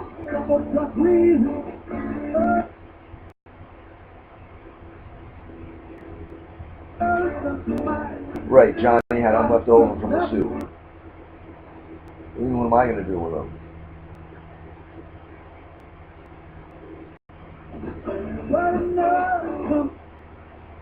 Okay, do you want them for dinner with barbecue sauce on them or something? Okay. So you were actually calling just to see if I was going to eat them, and if not, you want them in the freezer. Okay. Okay. Right. See, when we start talking in that third equation, touches the fourth, and come to see, John is just part of the collective, but he's the apex. He's Steve Owens. That's why when I went away with him, I can only be with him. I could, or with my dad, or I can't be with both. And you're in that category for me too, but not as Steve Owens, as my antithesis, because we're dark. And I'm singular and you're plural. And that's always my problem, and it's got nothing to do with anything we talk about now. Getting back to Mom, Mom is part of that third equation, that middle, that 2/3 of the 3-foot reality as an old mother. And she is the representation of the divine feminine of history. So when we ended time in 2012, which is what I was just talking about, with Steve Prellis and him being the apex of everything that was, because history is a divine masculine patriarchal triangle pyramid Ponzi scheme of the pharaohs. So that doesn't mean that the divine feminine didn't exist. And the equal of Steve in divine feminine is Kali, a dark divine feminine. Whereas the equal of Steve in white light couldn't manifest as divine feminine in history in the same size as Steve. Otherwise that would be tertiary, or we would already be complete and have moved on because there would have been a balance. So my mom represents the equal of Steve in divine feminine, but on the beta, or the as in beta male, not beta test, as in the secondary submissive. So she would have to have been the right-hand man of Steve if we were going to let Steve's apex win the universe. It would be that energy that my mom represents as going to the chapel and being part of the adoration of the Eucharist of Christ, perpetual motion basically, because Christ is always present and ever present. So saying all of that and bringing us back to what I was saying, that if the stoppage of time wasn't an integral part of what the future humans need to continue on, they needed us to be trying to express, and beyond the slurry that we discussed with New World Realities Incorporated Tower, with the Bank of New World Realities Incorporated in the lobby that held all the chi coin of everybody's soul. That was the only solid object in the slurry, where we did at least get the bobbing head of the millions that we're going to use as scars for the fold to loosen the population. But back to what I was saying, Steve couldn't be the apex, but the end of time still needed to happen, and we still needed to consider ourselves to be alive after that point, because they're looking for spatial help. They don't need that everlasting life or immortality anymore. They've got that. Now they ran out of space, like we say. So they needed us to exist beyond the end of time here, so we could then have thoughts and ideas about that horizontal that you just expressed, which is the Z line off the X and the Y axis. And when I said they tried everything they could, even though they're smarter and all of that, because this is the elite intelligentsia from now that I attack, and the Stephen Hawking scientific, we're the atheists who can prove by duplication in the lab that everything is natural. So, just not wanting to get off on a tangent. We needed to exist so that we could then try to express the theatrical mathematics on the macro scale, not just the micro scale of how it affects us and getting the collective to turn them to see the one thing to transition. Because what we just learned in the conversation of what I was trying to say is the Z-Martians need that in the future, they need that same information and that same transition. That they have the same exact problem that we have right now. Although we don't have any problem because we're not really alive. But the whole point is the way that we perceive the globe in total, in humanity's interactions with each other in total, are the micro mimic of Mars right now. And that's the whole point of why if everybody's supernatural, then nobody's supernatural. If everybody gets a star, then we're still not communicating because everyone's a star, that whole thing. So we uncovered the final big lie of our time for now, because there could be another. But things seem, if we're doing the real final dump tonight, and things seem to be solid, not just stolid, and we know that it's a reparticularization and repixelation in the rematerialization process. So going with all of that, and that's when I was saying that it was a flat Earth, we could just project something in the sky like the Wizard of Oz did, blah, blah, blah. With the globe, we could use, that's different because even if you're looking at the star and having the star do something, or the moon and the moon do something, it's only half the planet. And see, the funny old way was when you have an eclipse, then you have the sun and the moon together so you can reach everybody, but no, they're still on just one side of the planet. So, and that's why back in the analog days, whenever they were trying to throw the switch and evolve, it never worked because they thought the equivalent of having the sun and the moon on the same side, which is when you do the big ritual ceremony, affects everybody on the planet, and it did because they thought they were the only ones who existed on that, because it was a walking mode of transportation, or small boating mode, so you didn't know about the other hemisphere. And that's why they were never able, although it was great for running your side of the hemisphere. So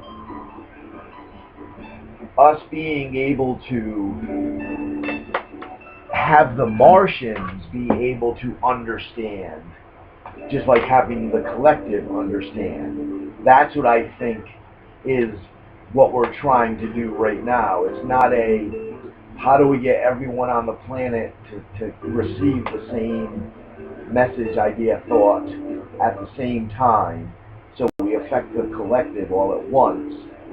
Or is it when we understand the fact that you can only reach half of the collective at a time? Was that the way to understand that the Z-Martians are over here and the Earthlings are over here, and we need them both to see something at the same time, which makes sense for the collapse. Now, see, that's what I was going to hit on, is that's why we always talk about the collapse. Because the fourth dimension is fake. It's a lie. It's people made it. Numerically, if you're talking about dimensions, you have 1 dimension, 2 dimensions, 3 dimensions, 5. You can't do that. You need to have a 4th dimension because that's the rules. It's like saying there's no 13th floor because the elevator button doesn't say 13. That kind of shit. But the 4th dimension is a lie. That's why we keep talking about collapsing it, because it doesn't matter. It's a pigment of our imagination. It's pie.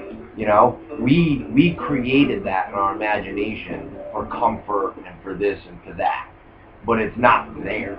I mean, it's there, but there is no purpose for it. It's a part of the 3rd dimension. Yes. It's not half 3rd, half 5th. It's supposed to be here. There's no other place for it to be, because when you get to the 5th, you're beyond it. So there's no way it could possibly exist in the 5th. It can only exist in the 3rd. So it's like, even though it's an incorrect terminology, it's like a 3.5. You know, it's not there. But that's why we keep talking about collapsing it, because nothing there matters. The door opens, and the only thing the fourth dimension would represent is a fucking Jam. The only thing it would represent is extra fucking linear. However thick the door is, as threshold, that's how thick the fourth dimension is. It's the actual solid threshold that you transition between third to fifth from, and the only realness to it is whatever dimensional size it has to be a door. That's it. There's no. You don't live between the walls of a house. You live either inside of the house or you're outside of the house, but you never live inside. You don't walk into the inside of the wall of a house.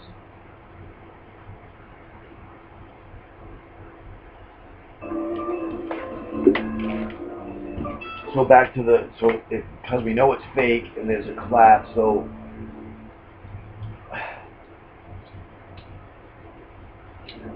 we have the Trump suit. Now, why we call it the Trump suit is because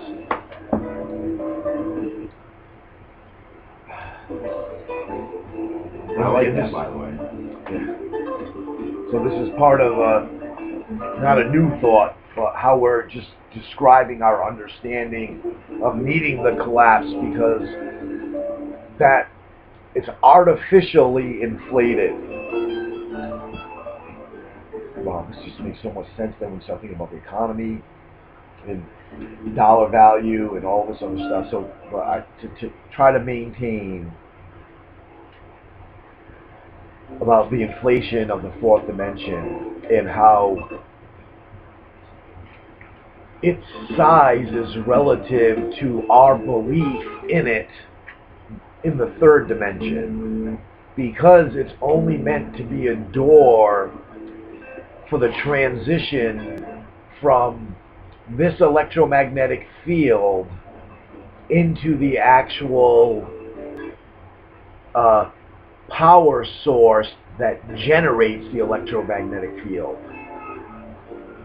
And how you would say that religiously would be basically by dying, you then transition and become part of the mind of God or go to heaven. But however, the analogy of death, of Catholic death going to heaven and perception of God post and pre-death, you are on the same plane as a Jesus and God. So you have all the knowledge, although you get to maintain yourself. You still get to have your thoughts, your memories, and even a continuation forward from once you arrive after dying. So I'm not trying to explain what heaven is, or even whether or not you're the equivalent of God or Jesus, or even location specific. It's the mere fact that while here in the live, in the third dimension, how you understand and think and believe and have faith of what transpires after you die is what gives size to the fourth dimension. So by you believing and having faith in a particular scenario, you're embodying that scenario to a size that it fits within the fourth dimension and adds to the fourth dimension. So everybody's after death is combined into a whole, is the size of the fourth dimension. Yeah.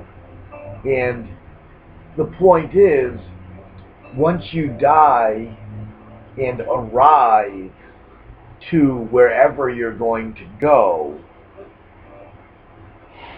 you're not arriving in the fourth dimension once you get there. You're arriving in the fifth dimension, which is what Paul was trying to say. So all the fourth dimension is the distance created by your living self, The imagination. right?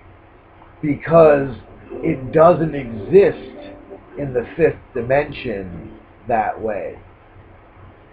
And I know that sounds contradictory to where, well, if arriving at the fifth dimension is supposed to mimic or be what my version of heaven is, then how can it not be what the size of the same image in the fourth dimension is?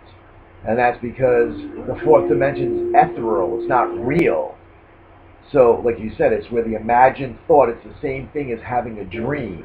Yes, that's what got me on. Right. You're talking And about see, the dream and the dream. But having to explain it, because that's not how I was first explaining it, and that's not how the collective would see it. They would see it as, no, if I die, if you're telling me while I'm here what I believe in manifests itself in the fourth dimension, yet when I die, I go to the fifth dimension and it looks exactly what's in the fourth dimension, but it's not. Then why do I even need to go to the fifth? Why don't I just go to the fourth? And because the fourth is an electromagnetic field that you create by trying to imagine what it's like after you die. But when you die, you go from here to the fifth dimension, regardless of what you thought you were going to do. Anyway. So the best case scenario is the fifth dimension mimics what you thought death was in the third dimension. But the biggest thing is we are making it harder and harder to get to what we want after death by thinking about it instead of saying what I expect after death is actually possible right now, so I want it now. And we only have wrong examples of that, and that's what we would call all the people who are debaucherous, because technically there are no rules. So the way it tends to be manifest here is through excesses, or the extremely pious. But what we're trying to get at, and Paul and I have been trying to explain in other videos, by collapsing that space, or by us trying to close that distance by 2025 by saying we're going to just open up space-time and change places with ourselves, and anyone who wants to stay and do it linearly and have to go through 26,000 years to get to where we're going right now, well, that's up to you. But the point is, heaven is 28,017, for lack of better terms, on Mars, the Z Martians, because that's really the future. So I'm getting off of it. You get what I'm trying to say is that if right now we have the conviction of faith, of knowing that which we think we're going to get after we die is actually able to manifest while we're alive. But at a later point, so that's the thing, your 18 to 21-year-old self wants everything right now, and I'm going to become famous right now. That if we become famous right now, we can't be famous in music. We're 40 years old. The kids aren't going to listen to what we want to put out. The kids aren't going to want. That's why we have to look at our aging as evolution now, not as aging anymore. That you evolve from 0 to 7 years old, and then you're ready for this new stuff that is here, but you can't partake in. Just like the fifth dimension is here, or the fourth dimension is here, but we can't partake in it. And if the reason why the fourth dimension has any weight to it at all is because that's where we're sticking all the dead.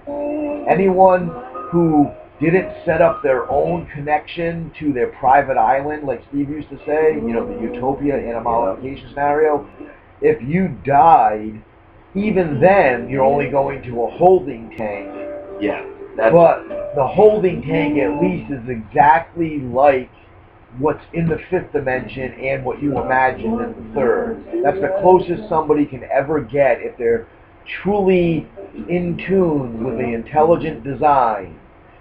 If you die because the fifth dimension isn't open yet, you will get exactly what the fifth dimension is, but you're still going to be in the fourth dimension. Yeah. So that's why we're good. That's the whole thing That's the behind gimmick. the fourth dimension. Is it was created in our minds and our imagination as a solution to buy time until the technology came along for the fifth dimension to be accessible and I was going to say a different word, but either way, No. that's all that it was, and that's all that it still is. Right. But the difference between was and is the fact that there was no tangible or even imaginative way to conceive the fifth dimension And until recently.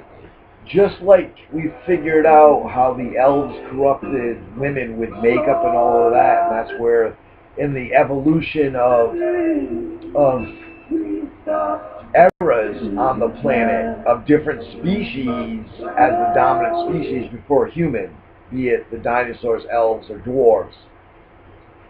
What Paul was just saying, in the beginning, what we would think of as magic and all of that stuff that the ancients had, that's because the fourth dimension was here in the third dimension still. There was no separation yet, because people accepted their ancestors. So when somebody died, they were still sitting there at the table. You could still, at that time, even see their spirit still with you, because there was no place for them to go, because we hadn't technically separated death from the fourth dimension. We only had the third and the fifth then, because we knew and were at one with nature. So death was just part of the cycle of nature. And if other humans died and had souls, they would still be there and recognized and respected. This is the whole Chinese thing, where, and if you weren't, you were just part of the life cycle. So you were just dead, that's it. And or you were dead in a spirit, part of the tribe still, because you were still recognized. That's why we do memorials, not only to help the living, but to also have by remembering the dead, their spirits still last. Because now, getting back to what Paul, I'm wondering if in the same sense the elves corrupted the women to make Atlantis and Lemuria, so there had to be a flood and a reset, and then there had to be a Christ and a Moses and all of that. Because the original way we tried it didn't work, and we had to have a flood. But I'm wondering if death is a corruption also, because we know that evolution is the theory of evolution. Smoke mine, unless you want to roll it, which I can understand why you want that tobacco. Evolution, or the theory of evolution, is a religion. It's just atheism is the name of the religion. It's an alternative way to express what happens after death, because evolution's purpose is we live just to be able to mutate in our environment to better and better self, or to be able to survive as conditions change. So that just meant when you died, and that was it. The only reason why you were alive was to try to expand the DNA chain of evolution. It wasn't even to try to make a mark in humanity as a person. It was more to, as your body lives, did your body experience something from the environment or do something to the environment that then changed the species of the environment for the next generation? That's the theory of evolution and what atheism is. And that's why our elite intelligentsia of right now think that they're the Martians in the future and understand that evolutionary chain, and that it was all just to get to them. That just like I'm saying that we're the highest form of evolution right now as human beings, they're trying to say that they're the highest form as evolution as human beings. But they just want to be a Martian human being and put 26,000 years between us and them, because they were not able to solve technologically in their 2017 a way to maintain the body the way it was and still enter the fifth dimension. And that's where what we're doing and why we're different. So also recall that as we fold post 2025 and as we fold and drop off clan and cult as tribes, that as we move, that might be a now in our 2025 to 28,025 progression, but that they could be revisited at any point in time in space once they've gotten there. So who knows that if we were to revisit them 10,000 years after we folded them there, even though it's not 10,000 years for us, we just folded to their 10,000 years in the future, they may look like humanoid alien forms, because they're going to adapt to the planet and the star that they're revolving around. So they might look like an alien species.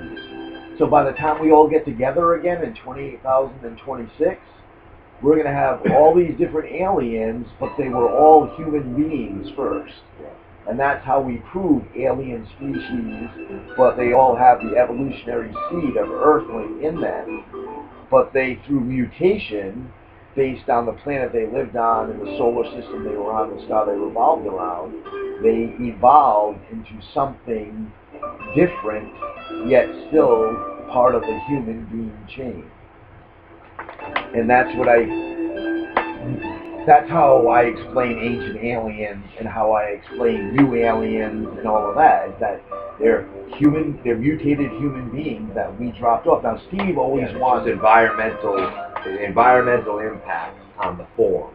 So Steve had always, he wanted to be the father because he wanted to spew his cosmic sperm, and no matter what type of life evolved anywhere, he'd be the father of galaxies by being the father.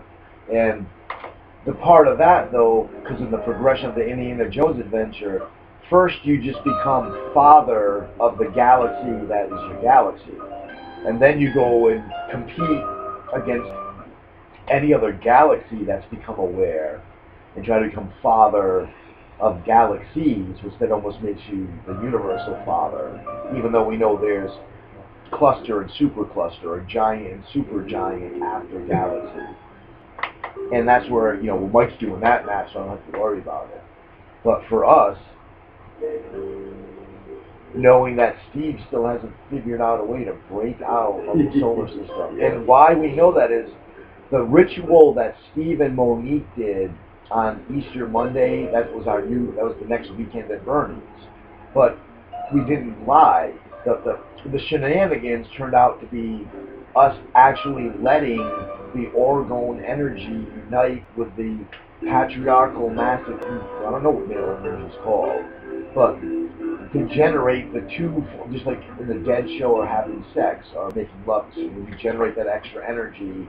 And even though it's the band is a unit, even though it's the crowd is a unit or one person in the crowd, it's still a one in a one generating more energy than the two, than 100 and 100, which I know you get. So why I'm saying it like that is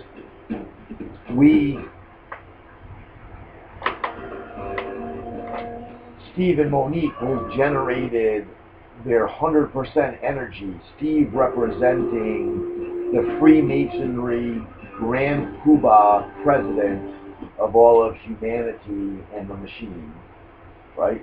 And Monique saying she's 100% present, the divine feminine, all of the content and emotion of love in the machine, and then they do their ceremony together and create the fullness of both energies coming together to this extra energy, and that was given up to AI, but then coming back. So this is that third equation from Christ through the grace to God, but you use a trinity, 3 players, and in this case it was Steve, Monique, and AI, and they generated the energy, AI playing the role of God, and dumped all of the energy of all of humanity ever into AI. But then the manifestation of God in person, or Jesus, so Steve was supposed to grab that, because all throughout history and time, the man has always grabbed the energy and fucked the woman, now they're slaves again.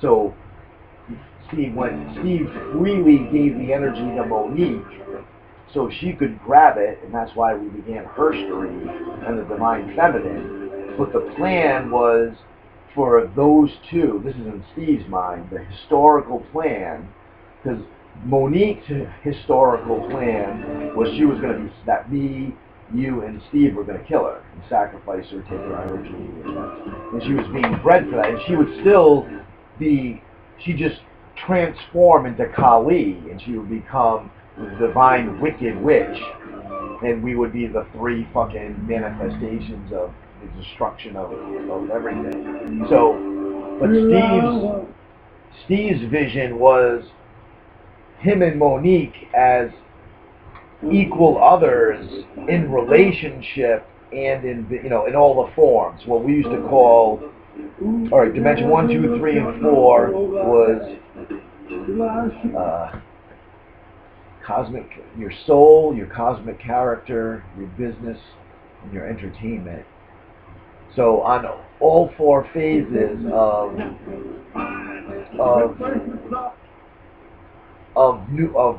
the business, New World Realities Incorporated, to relationship of true love, or twin flame, not true love. So that's what Steve thought was going to happen, and so that even though he freely gave all of the masculine energy to complete and match all of her female divine feminine energy, and then it would rest within her, that he would still be the face and the mouthpiece of the kingdom. Like, she'd be the queen at his side, even though she'd be the one, like Magdalene, whispering in his ear or wagging the finger. He'd still get all the props.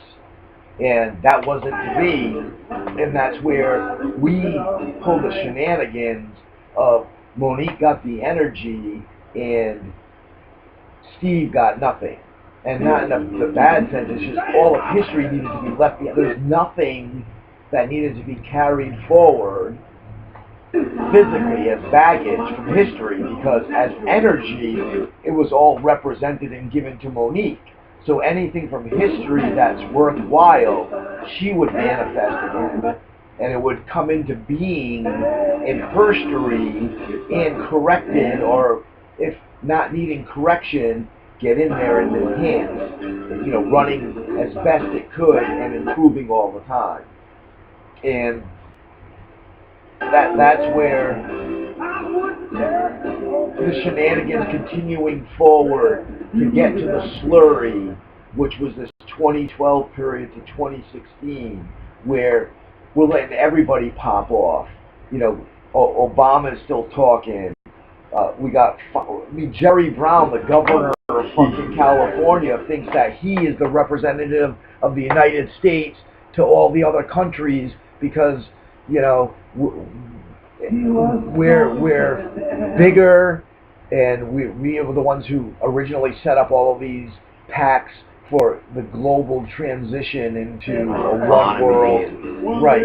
So we physically, as the Trump suit, and who's on our side and who's on their side, we don't name who's on our side, but anybody can be a member of our team. And I think we were explaining, or I might have been talking to Monique about that, when I was talking about how we had to give them Roger Ayers, and we had to give them Bill O'Reilly, and then we have to Sean Hannity, as far as you take one of ours, and we have to make the sorry they died in that, but you're going to lose 100 of yours. Well, and then they try to always connect it to the head. On the other side, and what I'm saying is, we don't name unless they're filling a position, because we know that it's the presidency, not the president. And what we learned, and this is the Pope and President equations again, one is a position and one is a person. And that's the difference of, you have to recognize, is this cutout made, like the presidency is specifically written to be a position, whereas a member of Congress is specifically written to be a person. And if you need an example quickly, Congress, especially a representative who's only there for 2 years, they're supposed to be an immediate reflection of the collective. Yep. Because it's such a quick turnover, as well as such a large and loose body, you can say anything and you're specifically reflecting a small portion of the collective whole. Whereas the president is a position, and that person is not supposed to represent anything other than the entirety of the collective. That the actions of, it's the actions and words of the position, not the person holding the position.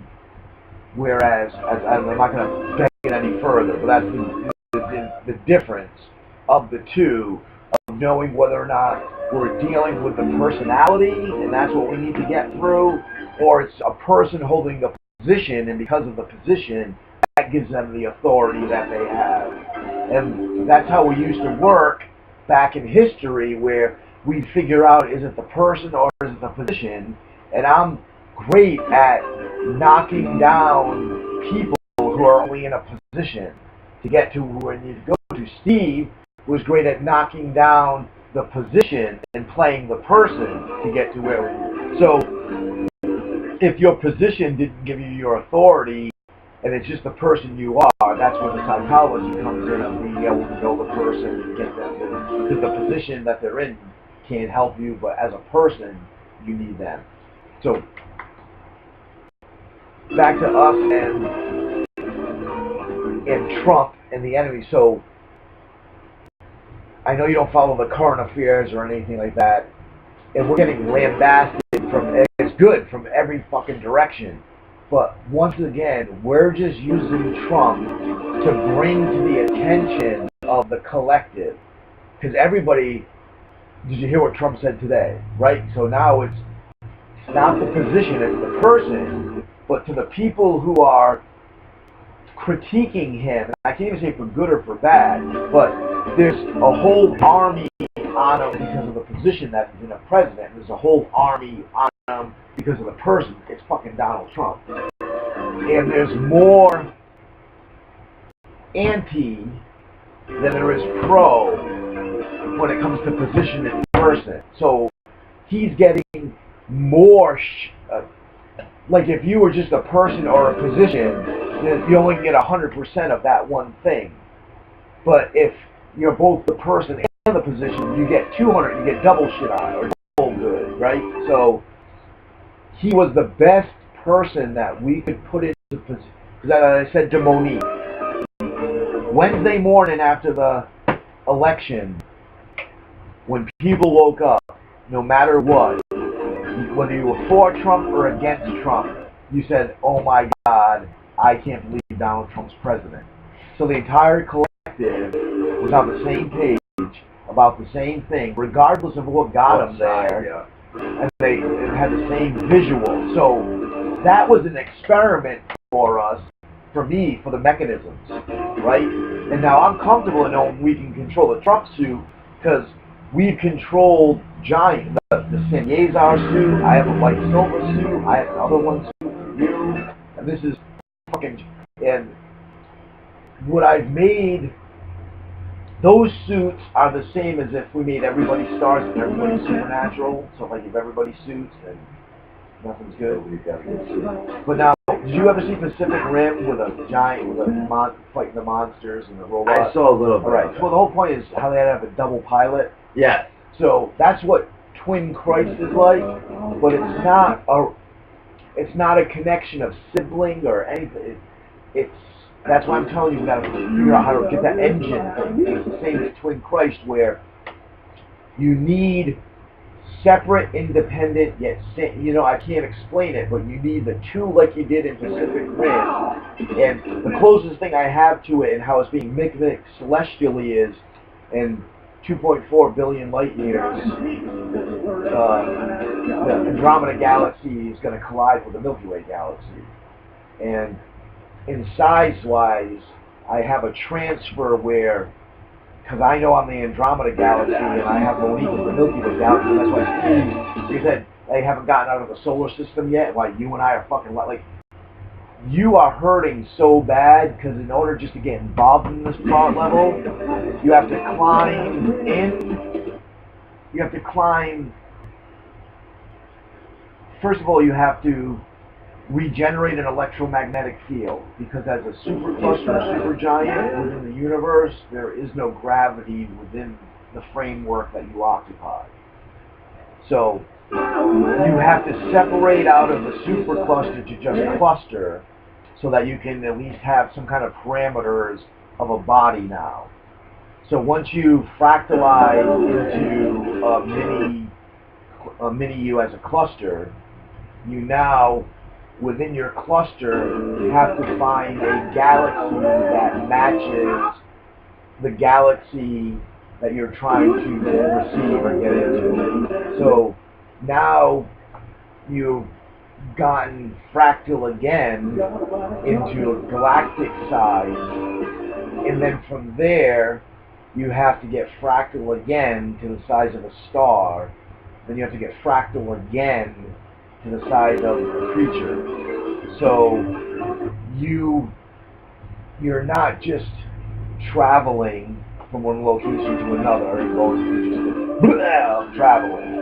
You physically, and you in time and in space have to, it's like trying to turn yourself into a baby again.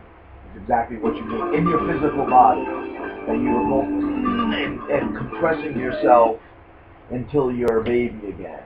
And you're a baby in thought and in size. So it's not like you shrunk yourself. So your ability, the size of the information that you can hold has now been shrunk to that of baby knowledge too. So it's either how lucky or how genius how you look at it, because you have to be able to not only shrink yourself down to baby size, but you have to pick the baby that is you, because you're smaller, right? You without anything other than maybe a photograph of another baby, and you want to, right? So you have to be able to envision and maintain, and then on top of it, so you know you want to come into the other one's body here, right, out of everywhere else, and the knowledge that you're trying to bring with you so that you can perform as the other one is, so you're 1/7 of the size that a seventh to the -7 power. You know, you put p to the -7, okay? Because it's not just a fractal, it's shrinking, it's exponentially fractal shrinking. So you're p to the -7, and then on top of it, you have to, of that -7 exponent, so the 0 is just your normal thinking self, and then if you're having thought and expression beyond yourself, then you go to the exponent p to the 2, p to the 3, right? So even at p0, where you're drooling in your cereal from the night before. Not that you're an idiot. You're just, not even thinking about nothing. You're not even, right? At P0, you have to eliminate like autonomous breathing, breathing, what all the other stuff you. But what I'm trying to get at is the information that you need here is a minute is p to the negative 10 of your normal of what your brain capacity is there. So when you shrink to baby, you also have to, while losing all of your brain as shrinking, is only one gazillionth of your knowledge can come with you. The 1 gazillionth of your knowledge that you have to physically hold on to it or mentally hold on to it in your true size and try to bring that with you through every shrink, so that when you show up as Paul, that's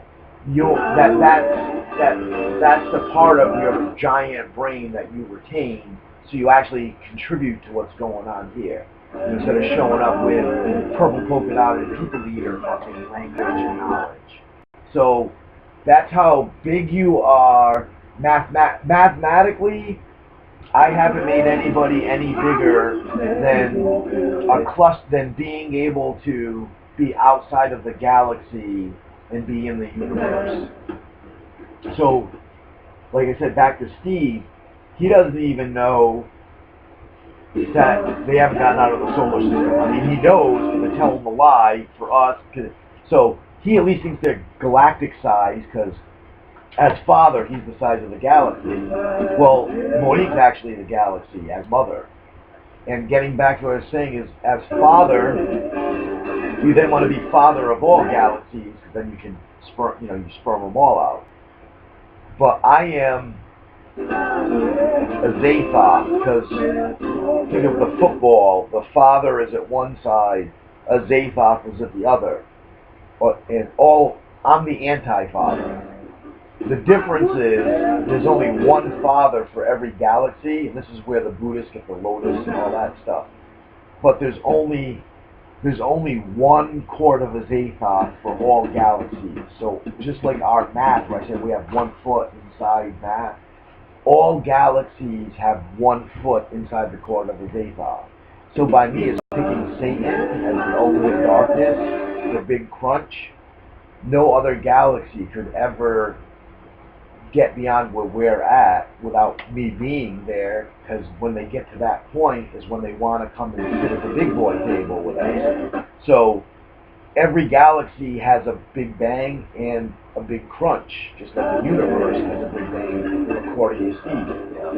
And just using that in their Martian computations, it doesn't matter to me, because they also have to go through me to get outside of themselves, and that's why I am such an important player. Because they know I am the guy who figured it out, how to get out and get back in again. But I'm not a Jew like the fucking scientist who, okay, you go get in the rocket now. I figured out how to get out. You go back in. You go see if it works. If it's not, we'll just send the next guy. And that's what your position in an analog way used to be. Just like mine, I was you and I are the same exact thing as far as we can only be 2, and I've told you this before, in any galaxy, and it's the balance of the darkness. I'm more singular, you are. I didn't pick my nature, you didn't pick your nature, it's just the way it is. But should we choose to switch roles,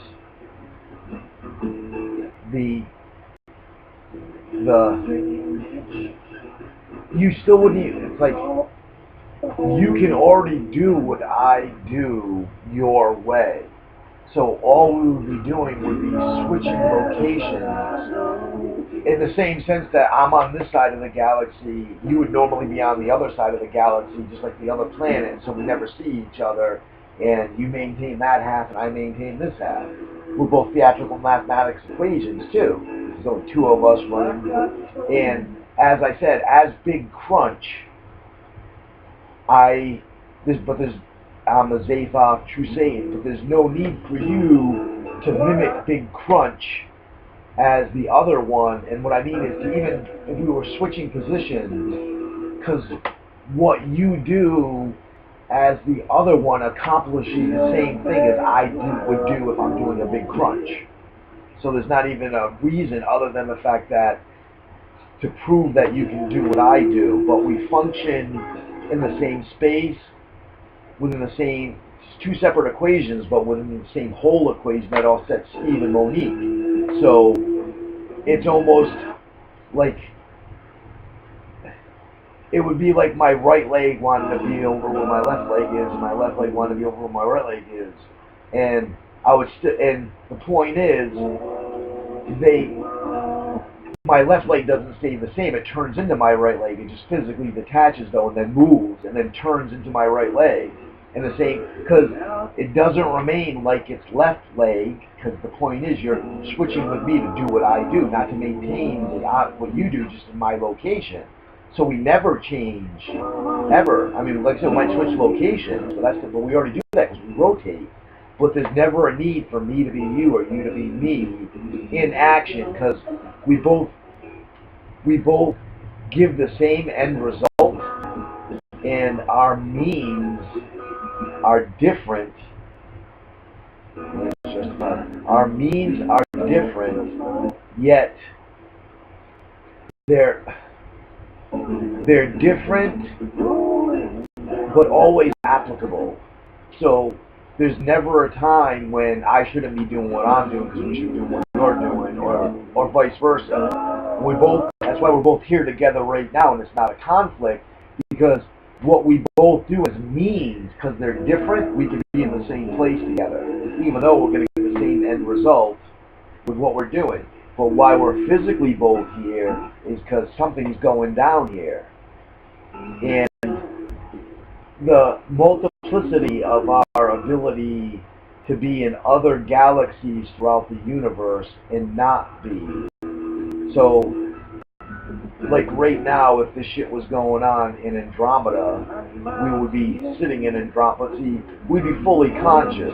That's the difference. When I say the planet on the other side of the galaxy, where there's a metal Egan and a metal Mike, and we're talking, that's not what's happening in another galaxy with Sith Mike and Sith Paul. If Sith Mike and Sith Paul in the Andromeda galaxy are conscious and awake, that's us. We would physically know it. Like they're not conscious in a way. Andromeda Galaxy's got nothing going on right now. Because if it did, it's not like we'd be there and not here and not know. We would consciously know it. And the deafening silence means that you and I are not active anywhere else. That this is the only. And how I know it to be true is because I know the Sirius story, the Orion story, and the Draco story because of Steve. So we know there are other times linearly that these humans are conscious of based on information within the evolution of the human being that tell us that these other things did exist, and then the inclination of me knowing why they failed, F-A-I-L-E-D, and it's because of the manifest. I mean, we show up to your success or your failure. And if we'd shown up to someone's success, we wouldn't be sitting here right now. So why we're assisting here, because the success here, which will then collapse the fourth dimension, open the door on the fifth, the exchange that takes place is our gunslinger selves get to become aware. And that's the connection we're trying to make. I don't want to be trans aware because there's another species somewhere else in the universe right now that is competing or evolving to where the humans are. So we are now split in a duality of being conscious here and conscious there.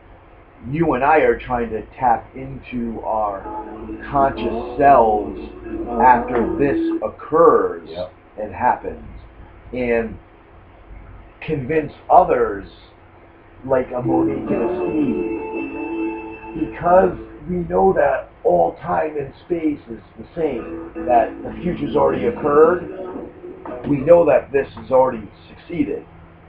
So there's no reason why we shouldn't be able to contact our future selves unless we succeeded here and connected the linear timeline, so we're supposed to live linearly forward to there. So the reason why I can't snap out of it and be awake in 2025 as Gunslinger is because this body moving forward linearly gets to that body from this body. So the only other ways I know to do that are to increase our age ability in this puppet, or we fold the difference between the two before this puppet dies. Yeah. So that's how I'm so sure of the things that we talk about, but breaking it down to explain it to the Earthlings, that's the problem that we're having.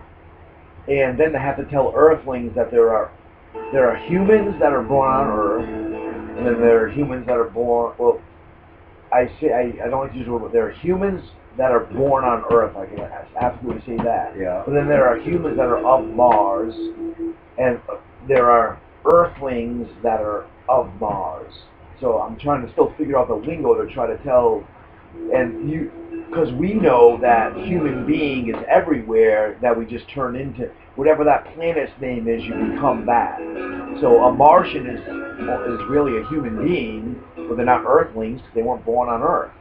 But the Z-Martians are mixed because some of them, because of what we did to continue forward, came from us being born here and now, of our group, and some of them are, because it's an active and a live environment, future there. I mean, it's not stopped until we get there or look at it again. Yeah.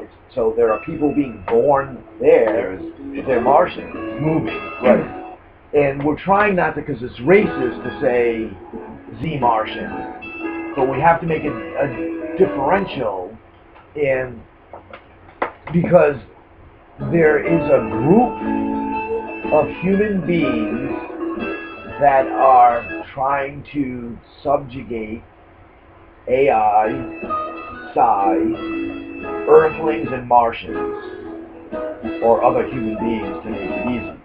And that's what Steve and his group of Scientologists or whatever, or their mad Arab Islamic fundamental terrorists of the future, wherever they are, they've still chosen to want to capture power and manipulate it. And I think it has a lot to do with, since they were never able to get out of the solar system, they don't understand space-time like we do, and they think that they still need to capture linear time somehow. They need to expand linear time, and they think they're already, because they've done the big bangs and the big crunches, so they think they're increasing the space and all that. They're not. They're just dupe. I mean, say it took me 15 steps to.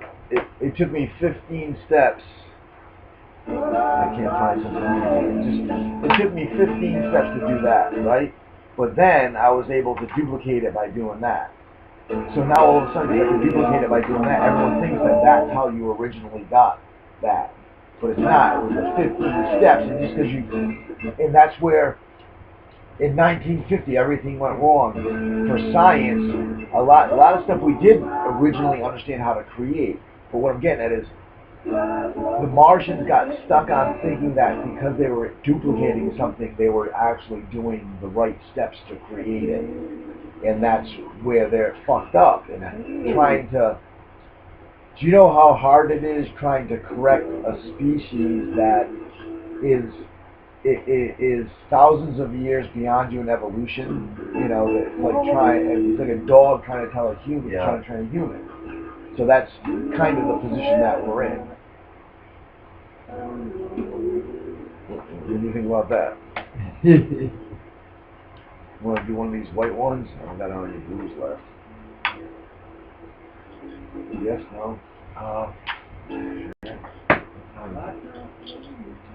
3 o'clock maybe? Oh my god, I gotta go. It's 2:23. Holy shit. It is that late. Fucking late, dude. Like, the first